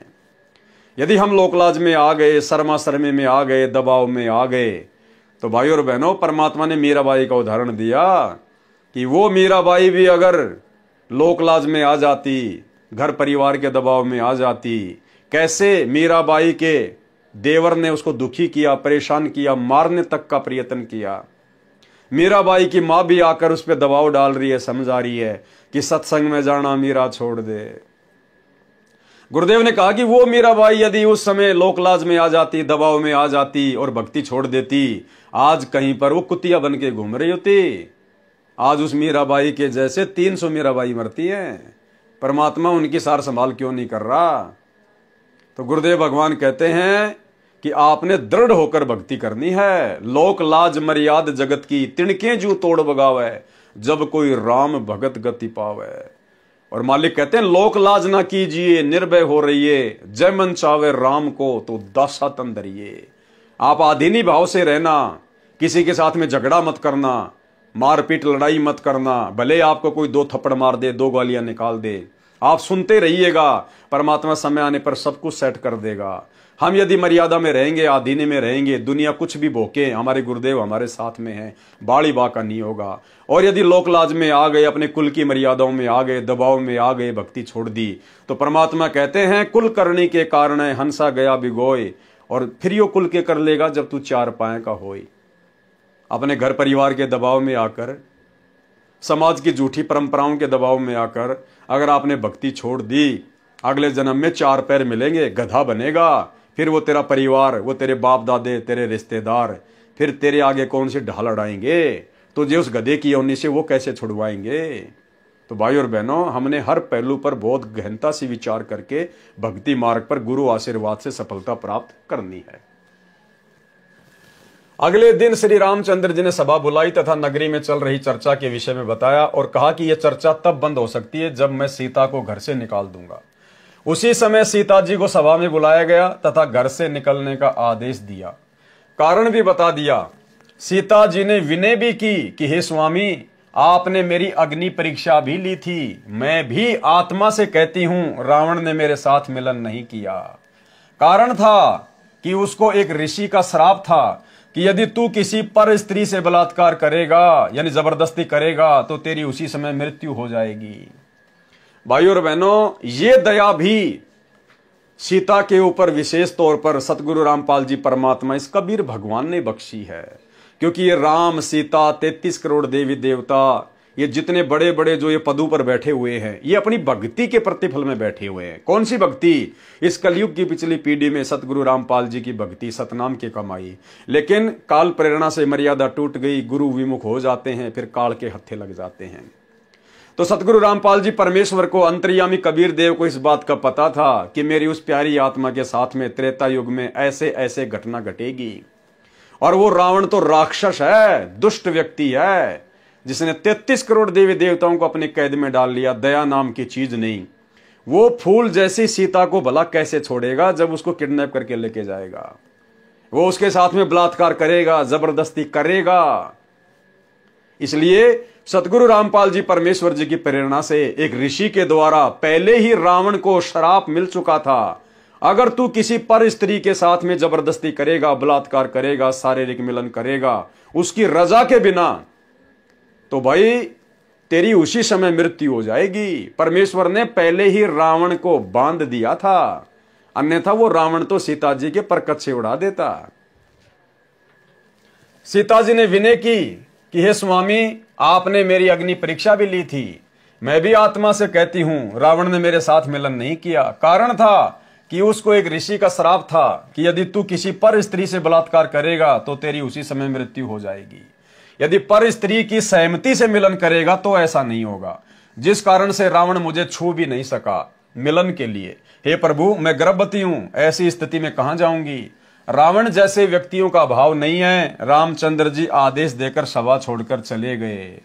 सीता जी के बारंबार इतनी विनती करने के बावजूद भी श्री रामचंद्र जी ने सीता की एक बात नहीं मानी और अपनी धर्म पत्नी को अनदेखा करके सभा छोड़ के चले गए। और भाइयों और बहनों, असली रामचंद्र, असली आदि राम सतगुरु रामपाल जी, कबीर भगवान, आप और हमने कितनी बड़ी गलती की थी। सीता ने तो कोई गलती भी नहीं की, पाक साफ थी। आप और हम तो सतलोक में अपने बाप से धोखा करके आए थे, उनके साथ में धोखा करके, और यहां आने के बाद भी उन्होंने करोड़ों बार अपनी शरण में लिया, हमें उपदेश दिया, अपना भगत बनाया, शिष्य बनाया, शिष्या बनाई। उसके बावजूद भी उन करोड़ों जन्मों में हमने गुरुदेव को ठुकरा दिया, उनकी भक्ति को पूर्ण नहीं किया। उसके बावजूद भी ये परमात्मा आप और हम आत्माओं की पुकार पर एक क्षण में दौड़कर चला आता है कि गोता मारूं स्वर्ग में, जा बैठूं पाताल, और गरीब दास ढूंढता फिरूं अपने हीरे मोतीलाल। पहुंचूंगा क्षण एक में जन अपने के काज, और हिरणा कुश उदर उदारिया, नरसिंह जू धर लूं साज। ये परमेश्वर इतना दयालु, इतना कृपालु, इतना रहम दिल, परम दयालु, दया के सागर। और श्री रामचंद्र जी, जिनको दुनिया भगवान मान के पूज रही है, अपनी निष्पाप निष्कलंकित पत्नी की तरफ उन्होंने मुड़कर भी नहीं देखा, आदेश कर दिया कि अयोध्या से बाहर हो जा। तो सोचिए भाई और बहनों, कौन राम और कौन आदि राम। रात और दिन का अंतर है, रात और दिन का। रावण जैसे व्यक्तियों का अभाव नहीं है। रामचंद्र जी आदेश देकर सभा छोड़कर चले गए और कहते हुए गए कि मैं निंदा का पात्र नहीं बनना चाहता, मेरे कुल को दाग लगेगा। सीता जी को धरती भी पैरों से खिसकती नजर आई, आसमान में अंधेरा छाया दिखाई दिया, संसार में कुछ दिनों का जीवन शेष लगा। सीता अयोध्या छोड़कर चल पड़ी, मुड़ मुड़ कर अपने राम को तथा उनके महलों को देखने की कोशिश करती रही, और दूर जंगल में जाकर ऋषि वाल्मीकि जी की कुटिया के निकट थक कर गिर गई, अचेत हो गई। ऋषि वाल्मीकि स्नान करने के लिए आश्रम से निकले, सामने एक युवती गर्भा अवस्था में अचेत पड़ी देखकर निकट गए, अपने आश्रम से औषधि लाए, सीता जी के मुख में डाली। गर्मी का मौसम था, ठंडे जल के छींटे मुख पर मारे। ये आंखों देखी घटना कौन बता सकता है कि जिस समय सीता जी को श्री रामचंद्र जी ने अयोध्या से निष्कासित किया था, उस समय वो गर्मी का महीना था, उस समय गर्मी का महीना था। और ऋषि वाल्मीकि जी की कुटिया के पास जैसे वो जाकर गिरी, तो ऋषि जी अपनी कुटिया से दवाई लेकर आए, औषधि लेकर आए। क्या रामायण में लिखा हुआ है? किसी राम कथावाचक ने बताई? ये गुप्त बातें हैं जो केवल परमेश्वर ही बता सकते हैं, आप और हमारे विश्वास को दृढ़ करने के लिए कि जो महापुरुष कबीर सागर के सरलार्थ को लिख रहा है वो स्वयं आदि पुरुष है, अनादि पुरुष है, कबीर परमेश्वर है। ऋषि वाल्मीकि स्नान करने के लिए आश्रम से निकले, सामने एक युवती को गर्भावस्था में अचेत पड़ी देखकर निकट गए, अपने आश्रम से औषधि लाए, सीता जी के मुख में डाली। गर्मी का मौसम था, क्या कह रहे हैं गुरुदेव? गर्मी का मौसम था, ठंडे जल के छींटे मुख पर मारे। उसी समय सीता जी सचेत होकर बैठ गई। ऋषि ने नाम और गांव पूछा तो बताया कि नीचे पृथ्वी है, ऊपर आसमान है, आगे कुछ भी बताने से इनकार कर दिया। ऋषि दयावान होते हैं, कहा बेटी संसार तो स्वार्थ का है, धन्यवाद कर परमात्मा का, तू मेरे आश्रम में आ गई। यानी ऋषि वाल्मीकि जी की कुटिया के पास जाकर अचेत होकर गिरना, यह भी सीता के ऊपर गुरुदेव सतगुरु रामपाल जी भगवान का एक रहम था, क्योंकि वो परमेश्वर की आत्मा थी, परमेश्वर ने उसको संभाल के रखना था। बेटी मुझे अपना पिता मान और मेरे पास रह। सीता जी ऋषि वाल्मीकि जी के आश्रम में रहने लगी। ऋषि ने भी बात आगे नहीं बढ़ाई। परमेश्वर कबीर जी जो त्रेता युग में ऋषि मुनिंदर जी के रूप में लीला करने आए थे, हनुमान जी से मिले। सतसाहे बोला, हनुमान जी ने राम राम कहा तथा खड़ा होकर ऋषि जी का सत्कार किया तथा एक पत्थर पर स्वयं बैठ गए, दूसरे पर ऋषि को बैठने के लिए आग्रह किया। दोनों ने स्थान ग्रहण कर लिया। हनुमान जी ऋषि जी को पहचानने की कोशिश करने लगे। ऋषि जी ने कहा, क्या सोच रहे हो हनुमान, मैं वही ऋषि हूं। मेरे आश्रम में वानर ने सीता जी का कंगन घड़े में डाला था, उसमें अन्य कंगन भी वैसे ही थे। हे हनुमान, वह कंगन कैसा रहा? हनुमान जी को पहचानते देर नहीं लगी और ऋषि जी को प्रणाम फिर किया। हे ऋषि जी, आपका कैसे आना हुआ? परमेश्वर कबीर जी जो कि उस समय मुनिंदर ऋषि के रूप में थे, उन्होंने कहा, हे पवन पुत्र, मैं आपको भक्ति ज्ञान कराने आया हूं। आप जिस दशरथ पुत्र रामचंद्र की पूजा पूर्ण परमात्मा मानकर कर रहे हो, आप धोखे में हो। जो जन्मता मरता है वह पूर्ण परमात्मा नहीं हो सकता। क्या कह रहे हैं गुरुदेव भाई और बहनों? जो जन्मता मरता है वह पूर्ण परमात्मा नहीं हो सकते। और आज सतलोक आश्रमों से जुड़ी हुई 90% संगत संत रामपाल जी को जन्म और मरण में ही मानती है। संत रामपाल जी को इंद्रो माई की कोख से जन्म लेकर आया हुआ मानती है और प्रतिवर्ष 8 सितंबर को अवतरण दिवस के नाम पर संत रामपाल जी का जन्मदिन मनाती है और परमात्मा मानती है कबीर जी की समझे जाने वाली मुर्दा फोटो को, दाढ़ी मूछ वाली कबीर जी की फोटो को। और यहां क्या कह रहे गुरुदेव भगवान हनुमान जी को समझाते हुए कि हनुमान, जो जन्मता और मरता है वो पूर्ण परमात्मा नहीं होता। और हिसार जेल से आई हुई ऑडियो में गुरुदेव ने स्पष्ट कह दिया कि जो खुद ही जन्म और मरण में है, जो भगवान खुद ही जन्म और मरण में है, वो भला हमारा जन्म मरण का रोग कैसे काट सकता है? सुनिए। इसी प्रकार आत्मज्ञान हो गया कि तू जीव है, भक्ति नहीं करेगा तो पशु बनेगा, मुश्किल से मनुष्य प्राप्त हुआ, भक्ति कर। और समाधान सही है नहीं तो उस ज्ञान का फायदा क्या? जैसे मुझे बता दिया किसी ने कि तुझे ये रोग है और डॉक्टर ने बता दिया तो मुझे विज्ञान हो गया। जिसने मुझे बताया तुझे ये रोग है, दवाई उसके पास भी नहीं, तो वो ज्ञान होया ना होया बराबर है।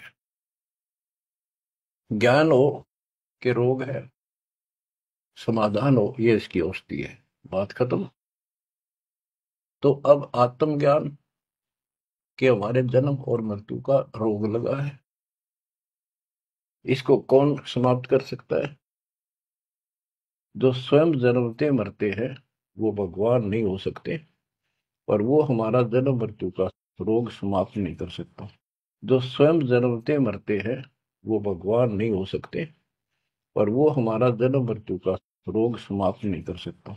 जो स्वयं जन्मते मरते हैं वो भगवान नहीं हो सकते और वो हमारा जन्म मृत्यु का रोग समाप्त नहीं कर सकता। अब पता चला परमात्म ज्ञान का, वो परमात्मा सतपुरुष परम अक्षर ब्रह्म है।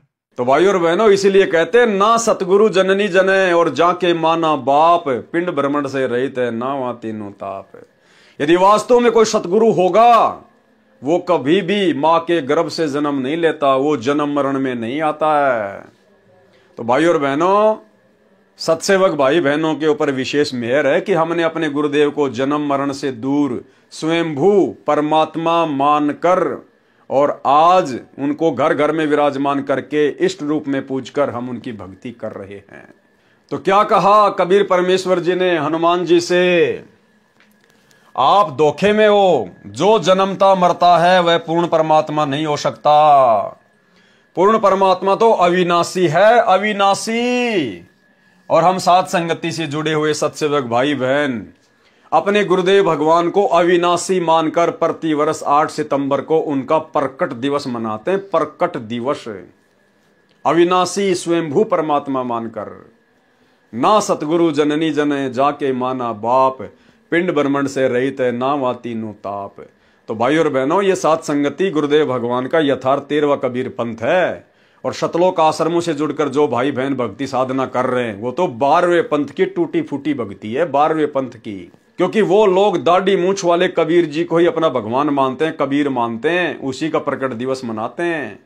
क्योंकि 12 पंथों का भगवान वो नकली दाढ़ी मूंछ वाली कबीर की फोटो है।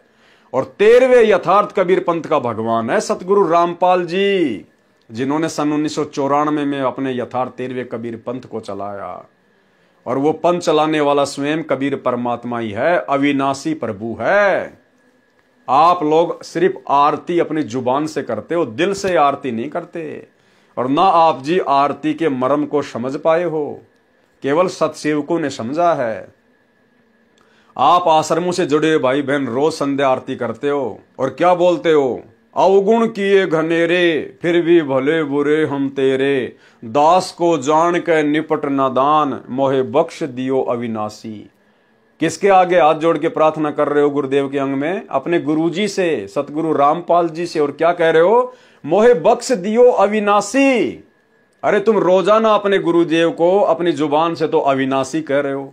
अविनाशी किसको कहते हैं? जिसका कभी विनाश नहीं होता, जो कभी जन्मता नहीं, जो कभी मरता नहीं, जो स्वयंभू होता है, प्रकट होता है। तो रोजाना तो तुम अपने गुरुदेव को अविनाशी कहते हो, लेकिन आप उनको अविनाशी मानते नहीं हो। अविनाशी तो आप जून के महीने में दाढ़ी मूंछ वाली कबीर जी की मुर्दा फोटो को मानते हो। तो गुरुदेव को यदि किसी ने वास्तव में अविनाशी माना है और अविनाशी मानकर यदि उनकी भक्ति कर रहे हैं तो केवल साध संगति से जुड़े हुए सत्सेवक भाई बहन। जो जन्मता मरता है वह पूर्ण परमात्मा नहीं हो सकता, पूर्ण परमात्मा तो अविनाशी है।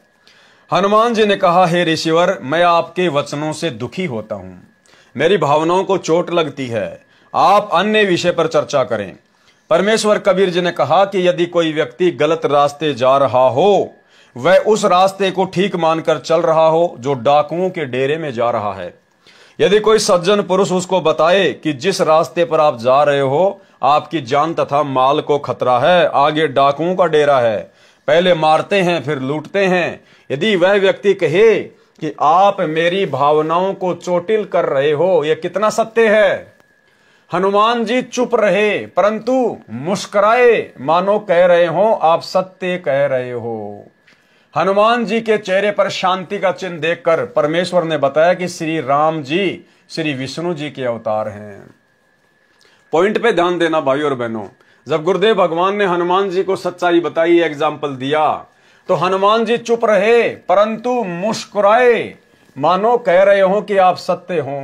हनुमान जी हल्के से मुस्कुराए मन ही मन में कि बात तो बिल्कुल सच्ची है महात्मा जी की। तो कौन कह सकता है ये बात? क्या रामायण में लिखा हुआ है?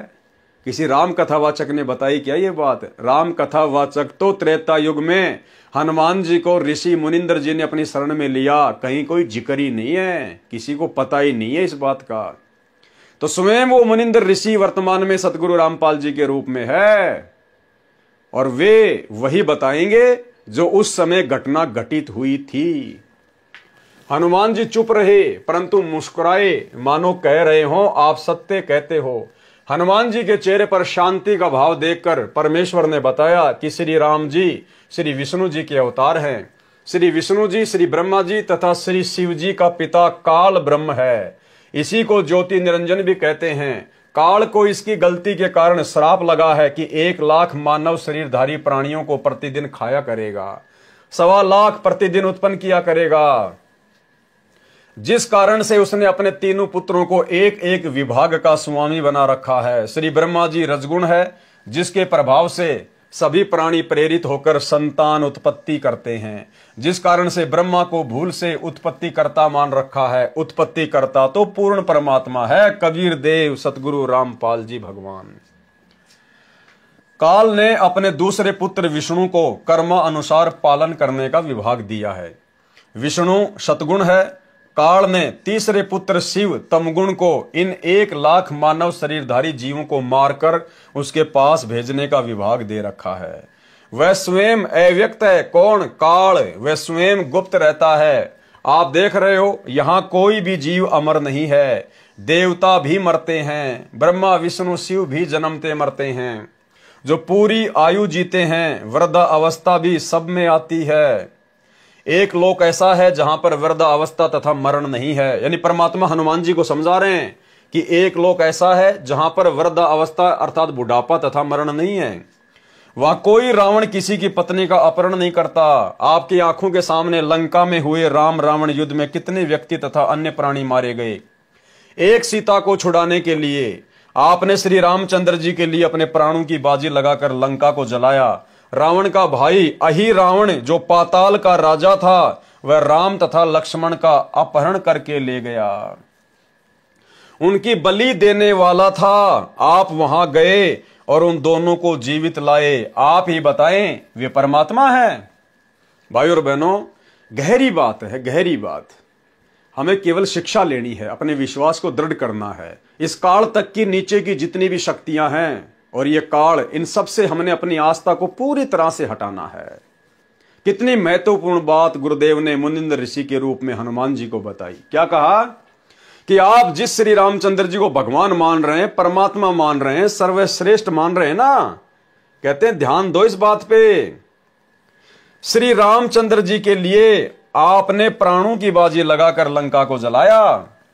रावण का भाई अहि रावण जो पाताल का राजा था, वह राम तथा लक्ष्मण का अपहरण करके ले गया। अहि रावण, रावण का भाई जो पाताल लोक का राजा था, और वो लक्ष्मण और राम को बंधक बना के दोनों को किडनैप करके पाताल लोक में ले गया और उनकी बलि देने वाला था। उसी समय आप हनुमान वहां पहुंच गए और उन दोनों को छुड़वा कर लाए। आपने फिर अहि रावण को मारा। अब बताइए, क्या श्री रामचंद्र जी भगवान हो सकते हैं? यानी गुरुदेव हनुमान जी को समझा रहे हैं और आप और हमने दूसरे तरीके से समझना है। हनुमान जी को तो ये समझा रहे हैं कि भाई तू खुद राम और लक्ष्मण को अहि रावण की कैद से छुड़वा के लाया, तो सोच क्या वो परमात्मा हो सकता है क्या, जो खुद बंधन मुक्त नहीं हो पाया अहि रावण की कैद से, और तू हनुमान उसको जाके छुड़वा के ले आया? तो बड़ा कौन हुआ? वो तेरा श्री राम हुआ या फिर हनुमान तू हुआ, जिसने भगवान के भी बंधन काट दिए, जिसने भगवान को भी बचाया? अरे भगवान तो भगत को बचाया करता है, और हनुमान तू तो भगत है और तू भगवान को बचा रहा है। तो सोच, वो श्री रामचंद्र जी भगवान हो सकता क्या जिसको तू भगवान मान के पूज रहा है? हनुमान की आंखें खुल गई। और आप और हमारे लिए सबसे बड़ा पॉइंट यह है भाई और बहनों कि उस समय वो हनुमान नहीं गया था श्री राम और श्री लक्ष्मण को छुड़वाने के लिए। उस समय श्री रामचंद्र जी को और लक्ष्मण को छुड़वाने के लिए हनुमान जी का रूप बनाकर सतगुरु रामपाल जी परमेश्वर गए थे। ये कबीर भगवान गया था। विचार करने की बात है। श्री रामचंद्र जी तो भगवान और हनुमान जी उसके भगत। अरे तो भगत ज्यादा शक्तिशाली होता है या भगवान ज्यादा शक्तिशाली होता है?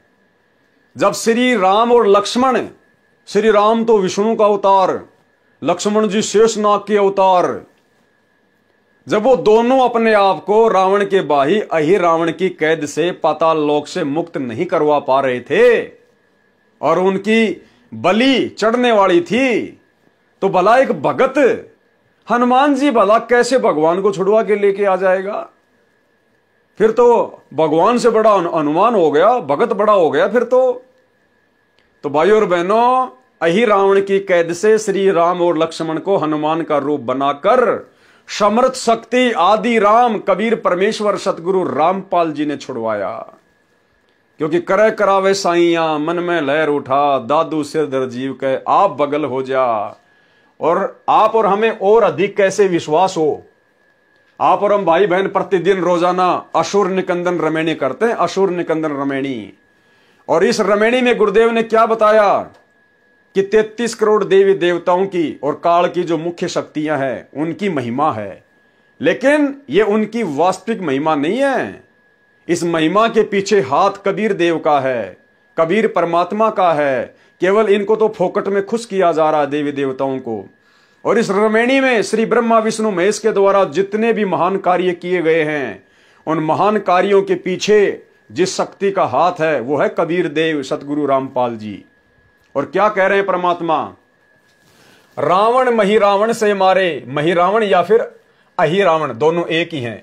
रावण मही रावण से मारे और सेतु बांध से ना दल तारे, जरा सिंध और बाली खपाए, कंस केश चानोर हराए। तो रावण को भाई और बहनों किसने मारा सूक्ष्म रूप में? सतगुरु रामपाल जी ने, कबीर परमेश्वर ने। तो रावण के छोटे भाई को फिर कौन मारेगा? मही रावण को कौन मारेगा? वही सतगुरु रामपाल जी भगवान। सेतु बांध से ना दल तारे, रामचंद्र जी का पुलिया किसने बनवाया? कबीर परमेश्वर सतगुरु रामपाल जी ने। तो गुरुदेव स्पष्ट कर रहे रमैनी में कि रावण मही रावण से मारे, सेतु बांध से ना दल तारे, यानी सर्व कार्य हमारे गुरुदेव भगवान ने किए। अन्यथा ये तो जीव हैं आप और हमारी तरह, बालक हैं बालक। मूसल तो दादाजी उठा सकता है, बच्चे को तो केवल फोकट की महिमा दे रखी है कि मेरे बेटे ने मूसल उठा लिया, मेरे बेटे ने मूसल उठा लिया। तो सारे काम हमारे गुरुदेव भगवान ने किए। इन सभी देवी देवताओं के, ब्रह्मा विष्णु महेश के, दुनिया में जो भी आप बड़ी बड़ी लीलाएं देखते हैं देवी देवताओं की, उन सब के पीछे हाथ हमारे गुरुदेव भगवान का, कबीर परमात्मा का। इसलिए हमारे गुरुदेव भगवान की महिमा नहीं की जा सकती। हमारे पास में शब्द नहीं है इनकी महिमा के लिए। 7 समुद्र की मसी करूं, लेखनी करूं बन राय, और धरती का कागज करूं, पर सतगुरु गुण लिख्या ना जाए। रावण का भाई अहिरावण जो पाताल का राजा था, वह राम तथा लक्ष्मण का अपहरण करके ले गया, उनकी बलि देने वाला था। आप वहां गए और उन दोनों को जीवित लाए। आप ही बताएं वे परमात्मा हैं। जिस समय नाग फांस शस्त्र के छोड़ने से सर्पों ने श्री राम तथा आप तथा सर्व सेना व लक्ष्मण तक बांध दिया था, सर्प आप सबको जकड़े हुए थे, आप सब विवश थे। अब बताओ, अब हनुमान जी लक्ष्मण और रावण को पाताल से छुड़वा के कैसे ले आएगा? हनुमान जी भी असमर्थ है। जब रावण ने अपनी सिद्धि शक्ति से रामचंद्र जी की पूरी सेना को राम लक्ष्मण हनुमान सहित नाग फांस में बांध दिया था, उस समय हनुमान जी भी बिल्कुल सावधान होके खड़े हुए थे और चारों तरफ उनके सर्प लिपटे हुए थे, उनको जकड़ रखा था। श्री हनुमान जी अपने आप को बंधन मुक्त नहीं करा पाए, श्री रामचंद्र जी अपने आप को बंधन मुक्त नहीं करा पाए। और उस समय श्री रामचंद्र जी ने अपने वाहन से पुकार की, हे गरुड़ मेरी रक्षा कर, हे गरुड़ मेरी रक्षा कर। अब वो गरुड़ कहां से रक्षा कर देगा बेचारा? वो तो पक्षी है, वो तो भगवान की सवारी है। जब भगवान अपने बंधन नहीं काट पा रहा तो भगवान का भगत कहां से काट देगा? तो उस गरुड़ रूप में भी इसी समर्थ शक्ति सतगुरु रामपाल जी भगवान ने सबको बंधन मुक्त किया। और परमेश्वर ने फिर कहा कि काटे बंधन विपत्ति में और कठिन कियो संग्राम, और चीनो रे नर प्राणियों वो गरुड़ बड़ो के राम है। तो भाई और बहनों, ये सारी मिथ्या, ये सारी दंत कथाएं जो आज से पहले चल रही थी कि गरुड़ ने रामचंद्र जी को नाग फांस से मुक्त किया, रावण ने राम और लक्ष्मण को अहिरावण की कैद से छुड़वाया, हनुमान जी द्रोणागिरी पहाड़ को उठा लाए, ये सब फोकट की महिमा। असल में इन सब के पीछे परम शक्ति कबीर देव सतगुरु रामपाल जी भगवान का हाथ था। इसी प्रकार भाई और बहनों, ये परमेश्वर गुप्त रूप में सारी लीलाएं करते हैं, सारी की सारी लीलाएं। तो बताओ, अहिरावण की कैद से हनुमान जी लक्ष्मण राम को कैसे छुड़वा लेंगे जब वो खुद नाग फांस में जकड़े पड़े थे, अपने आप को नाग फांस से मुक्त नहीं कर पा रहे थे? तो भला पाताल में जाके रामचंद्र जी को कैसे अहिरावण की कैद से हनुमान छुड़वा के ला सकता है? ये सारे काम पूज्य गुरुदेव भगवान ने किए। नाग फांस शस्त्र के छोड़ने से सर्पों ने श्री राम तथा आप कौन? हनुमान तथा सर्व सेना व लक्ष्मण तक बांध दिया था।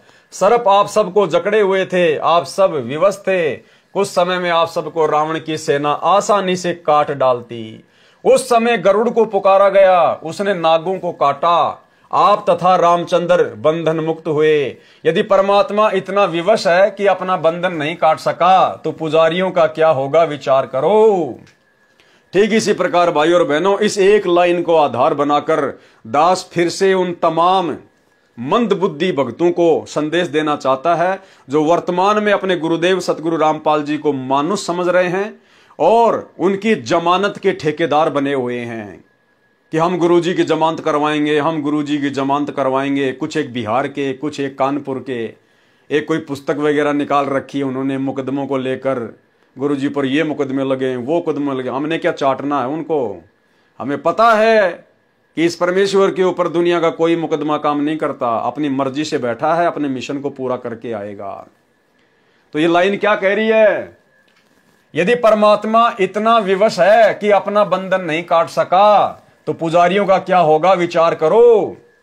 तो वे जितने भी भाई बहन जो गुरुदेव की जमानत के ठेकेदार है ना, उनको इस लाइन पर ध्यान देना चाहिए कि भाई यदि सतगुरु रामपाल जी परमात्मा नहीं है आप लोगों की नजरों में, और यदि वो बंधन में हैं, हिसार जेल में हैं और अपने आप को मुक्त नहीं करवा पा रहे, अपनी जमानत करवाने में विवश हैं, और तुम लोग जमानत कराओगे तभी हिसार जेल से बाहर आएंगे, तो भाई फिर उनको परमात्मा मानना छोड़ दीजिए, फिर उनको परमात्मा कहना छोड़ दीजिए। फिर ऐसा परमात्मा किसी काम का नहीं जो खुद बंधन मुक्त नहीं हो पा रहा, फिर भला हमें वो परमात्मा काल के बंधन से कैसे मुक्त करवाएगा। और गुरुदेव तो कहते हैं भाई कर ले गुरु वकील मुकदमा भारी है। अरे हम जीवों का मुकदमा धर्मराज के दरबार में चल रहा है, गुरुदेव तो हमें उस मुकदमे से बरी करवाने आए, जन्म मरण के मुकदमे से। और नालायको तुम अपने गुरु को इतना कमजोर, इतना बेबस, इतना लाचार समझ रहे हो कि तुम उनकी जमानत के ठेकेदार बने हो कि हम गुरुजी की जमानत लगाएंगे, हम गुरुजी के लिए प्रयास करेंगे तो गुरुजी बाहर आएंगे। तो ये मूर्खता है, एक भगत होकर सबसे बड़ी मूर्खता। इस मूर्खता को छोड़िए और साध संगति से जुड़कर ज्ञान को आधार बनाकर गुरु को बंधन मुक्त परमेश्वर मानकर भक्ति कीजिए। पता नहीं तुम लोग नित्य नियम भी ढंग से करते हो कि नहीं करते हो। अगर करते तो इतनी बड़ी गलती ना करते गुरु की जमानत के ठेकेदार बनने के, क्योंकि रोजाना नित्य नियम में गुरुदेव हमें क्या संदेशा देते हैं। गरीब ऐसा सतगुरु हम मिल्या, बेपरवाह अबंध, परम हंस पूर्ण पुरुष, रोम रोम रविचंद। हम किसकी महिमा कर रहे हैं नित्य नियम में? अपने गुरुदेव की, सतगुरु रामपाल जी की।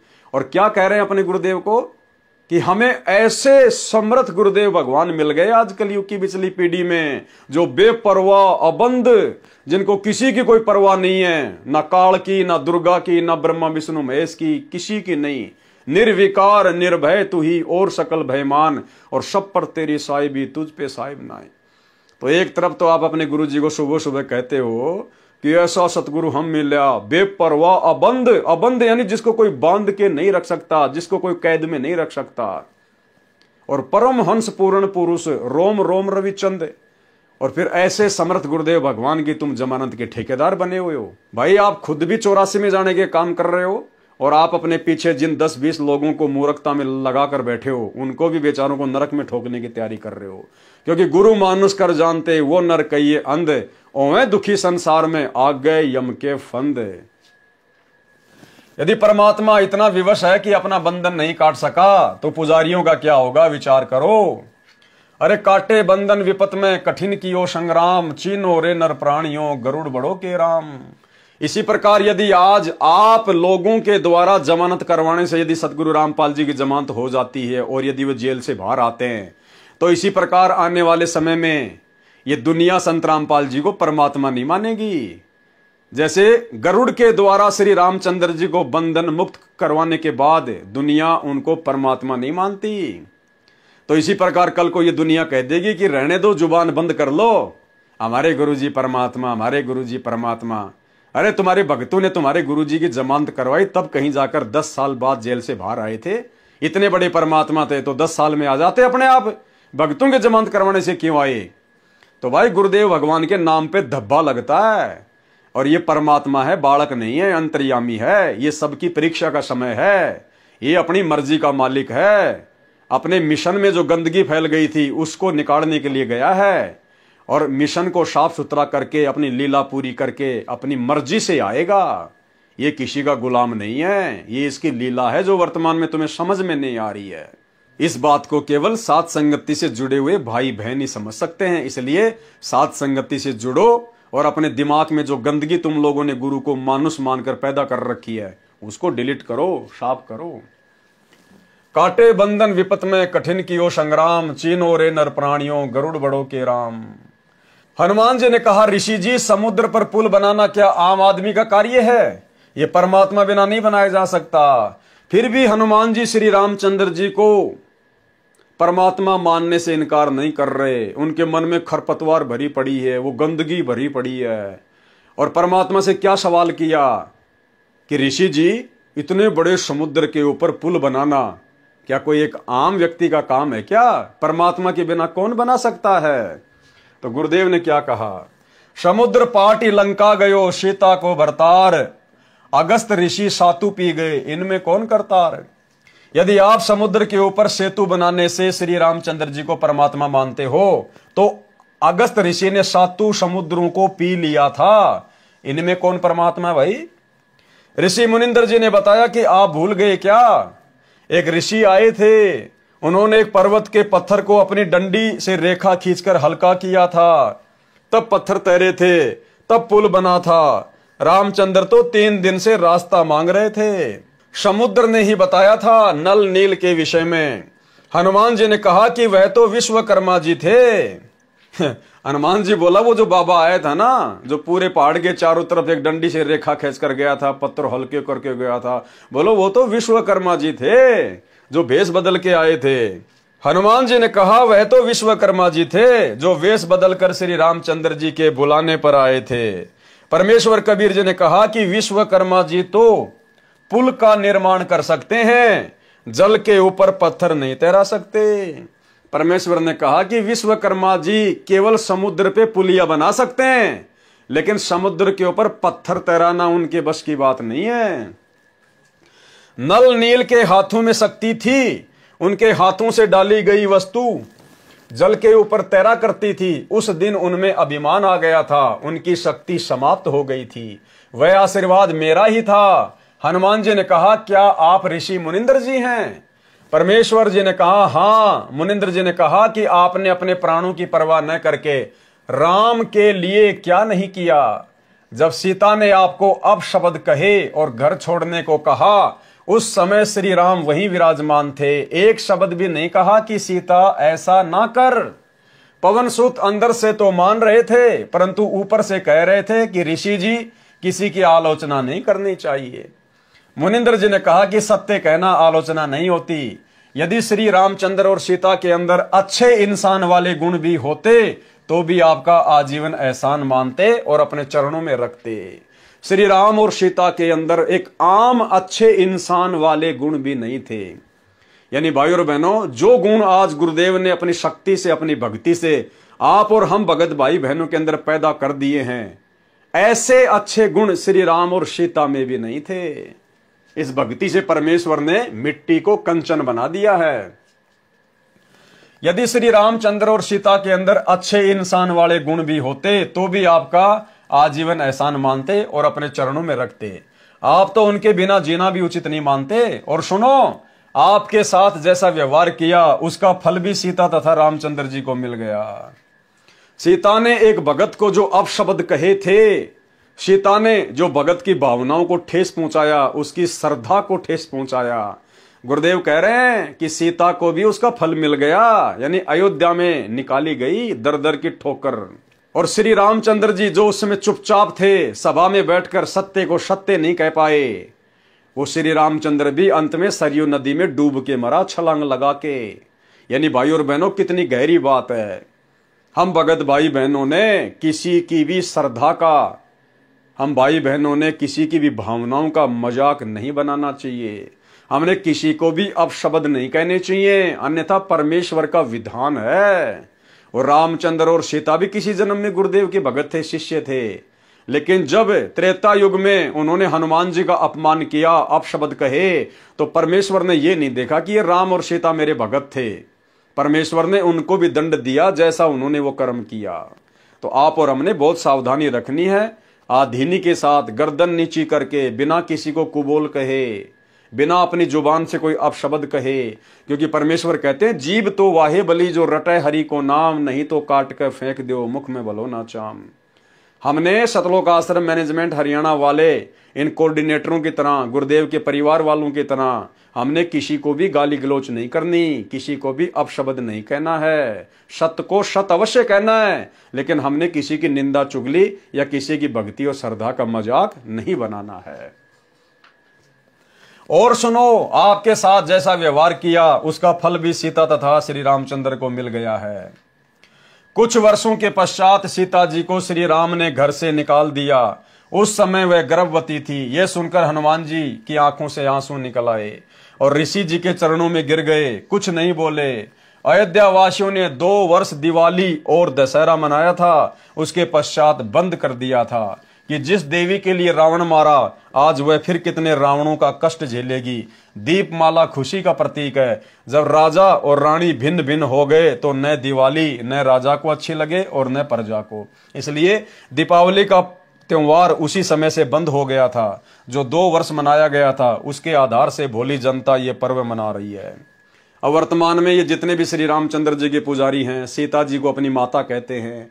अरे तुम्हें अपनी माता जी का दुख दर्द याद है क्या? अपने भगवान का दुख दर्द याद है क्या? उनका जीवन तो नरक के जैसा था उस समय। अगर आप रामायण को पढ़कर देखोगे तो कभी ठंडा पानी ना श्री राम ने पिया, ना कभी सीता जी ने पिया। जब श्री रामचंद्र जी का राज्य अभिषेक का समय आया तो 14 साल का वनवास, जंगल में दर दर की ठोकर खाई, धक्के खाए, दुख उठाए। सीता को रावण ले गया। 12 साल बाद सीता जी को रावण की कैद से छुड़वा कर लाए। करोड़ों लोग मरवाए। सीता की अग्नि परीक्षा हुई, फिर सीता को वापस लाए। फिर धोबी के कहने से सीता को निकाल दिया। राजा कहाँ है, उनकी पत्नी कहाँ? कभी सौपन में सुख हो सकता है? और आप लोग खुशी मनाते हो दिवाली मना के, और फिर कहते हो हम लोग श्री रामचंद्र जी के भगत हैं, हम लोग श्री रामचंद्र जी के फॉलोवर हैं। अरे धिक्कार है तुम लोगों को। तुम्हारे भगवान तो कष्ट उठाते उठाते मर गए। माता सीता आजीवन कष्ट उठाती रही। उनके उस कष्ट को देखते हुए तो अयोध्या वासियों ने भी 2 साल के बाद में दिवाली और दशहरा मनाना बंद कर दिया था। और तुम आज उस पाखंड को बढ़ चढ़ के जो है समाज में फैला रहे हो। तो तुम काई के राम भगत हो, काई के सीता भगत हो, केवल सांप वाली लकीर पीट रहे हो, परंपराओं का निर्वाह कर रहे हो।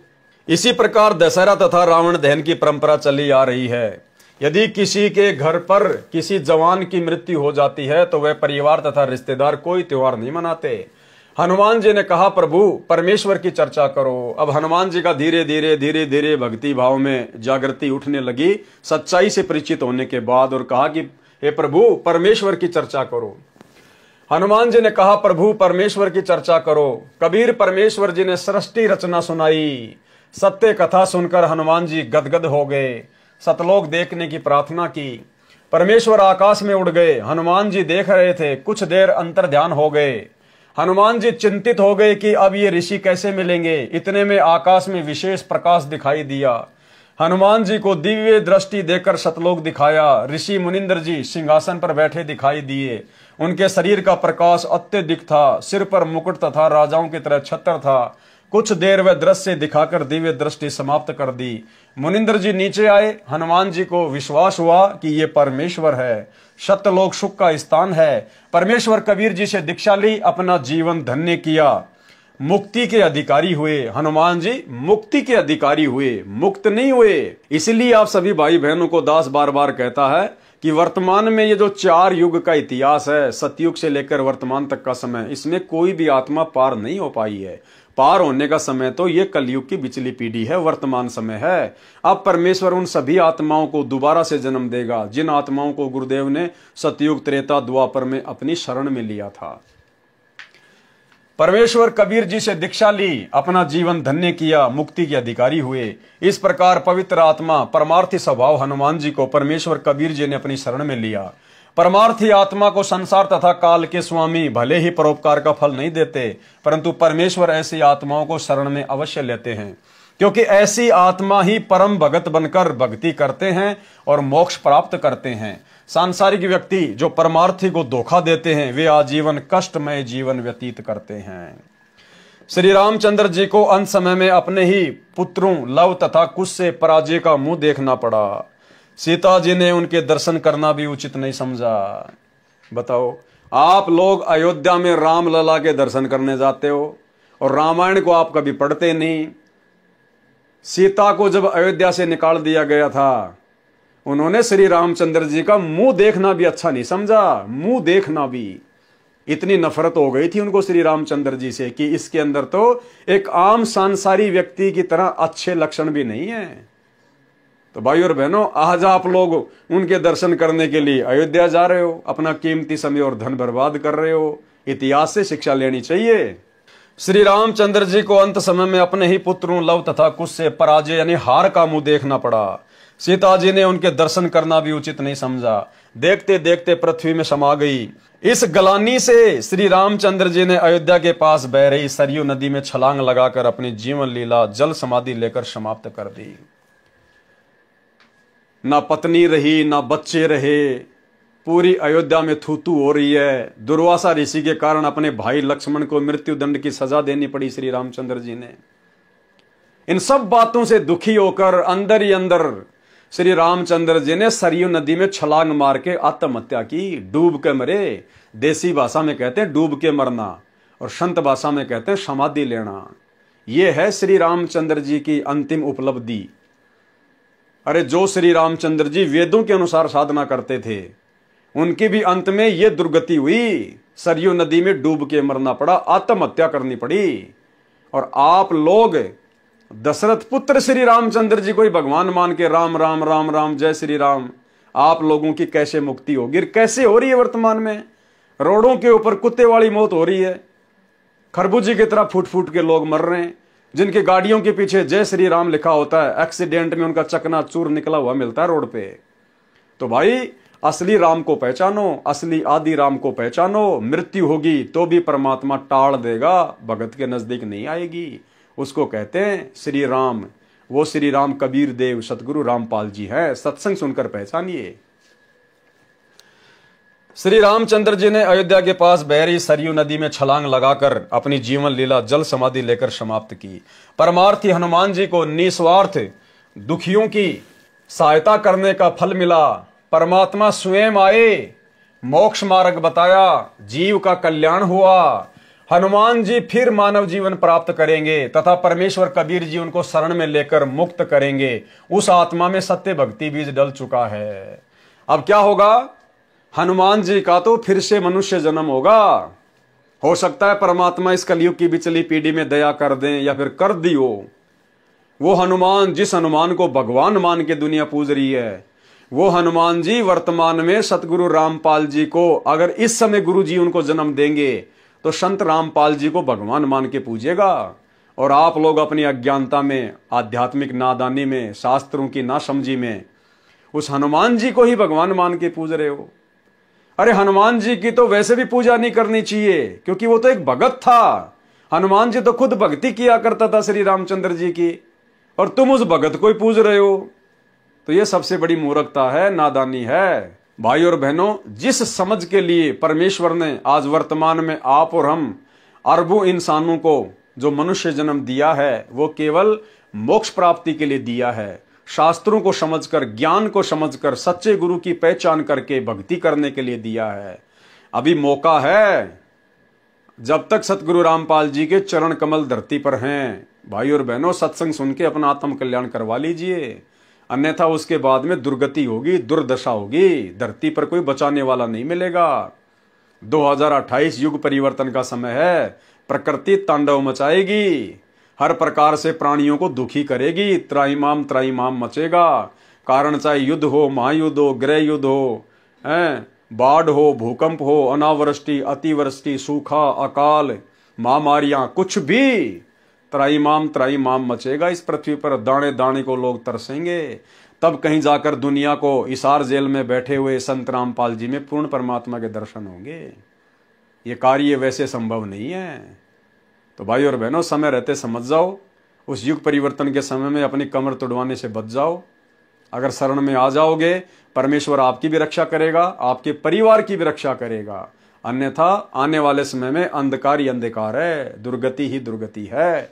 तो हनुमान जी को परमात्मा फिर से जन्म देंगे, हनुमान जी को फिर से मानव जन्म मिलेगा, या तो वर्तमान समय में या फिर किसी अन्य युग में, जब भी परमात्मा की दया होगी, मेहर होगी। लेकिन आप और हमारे ऊपर मेहर हो चुकी है, दया हो चुकी है।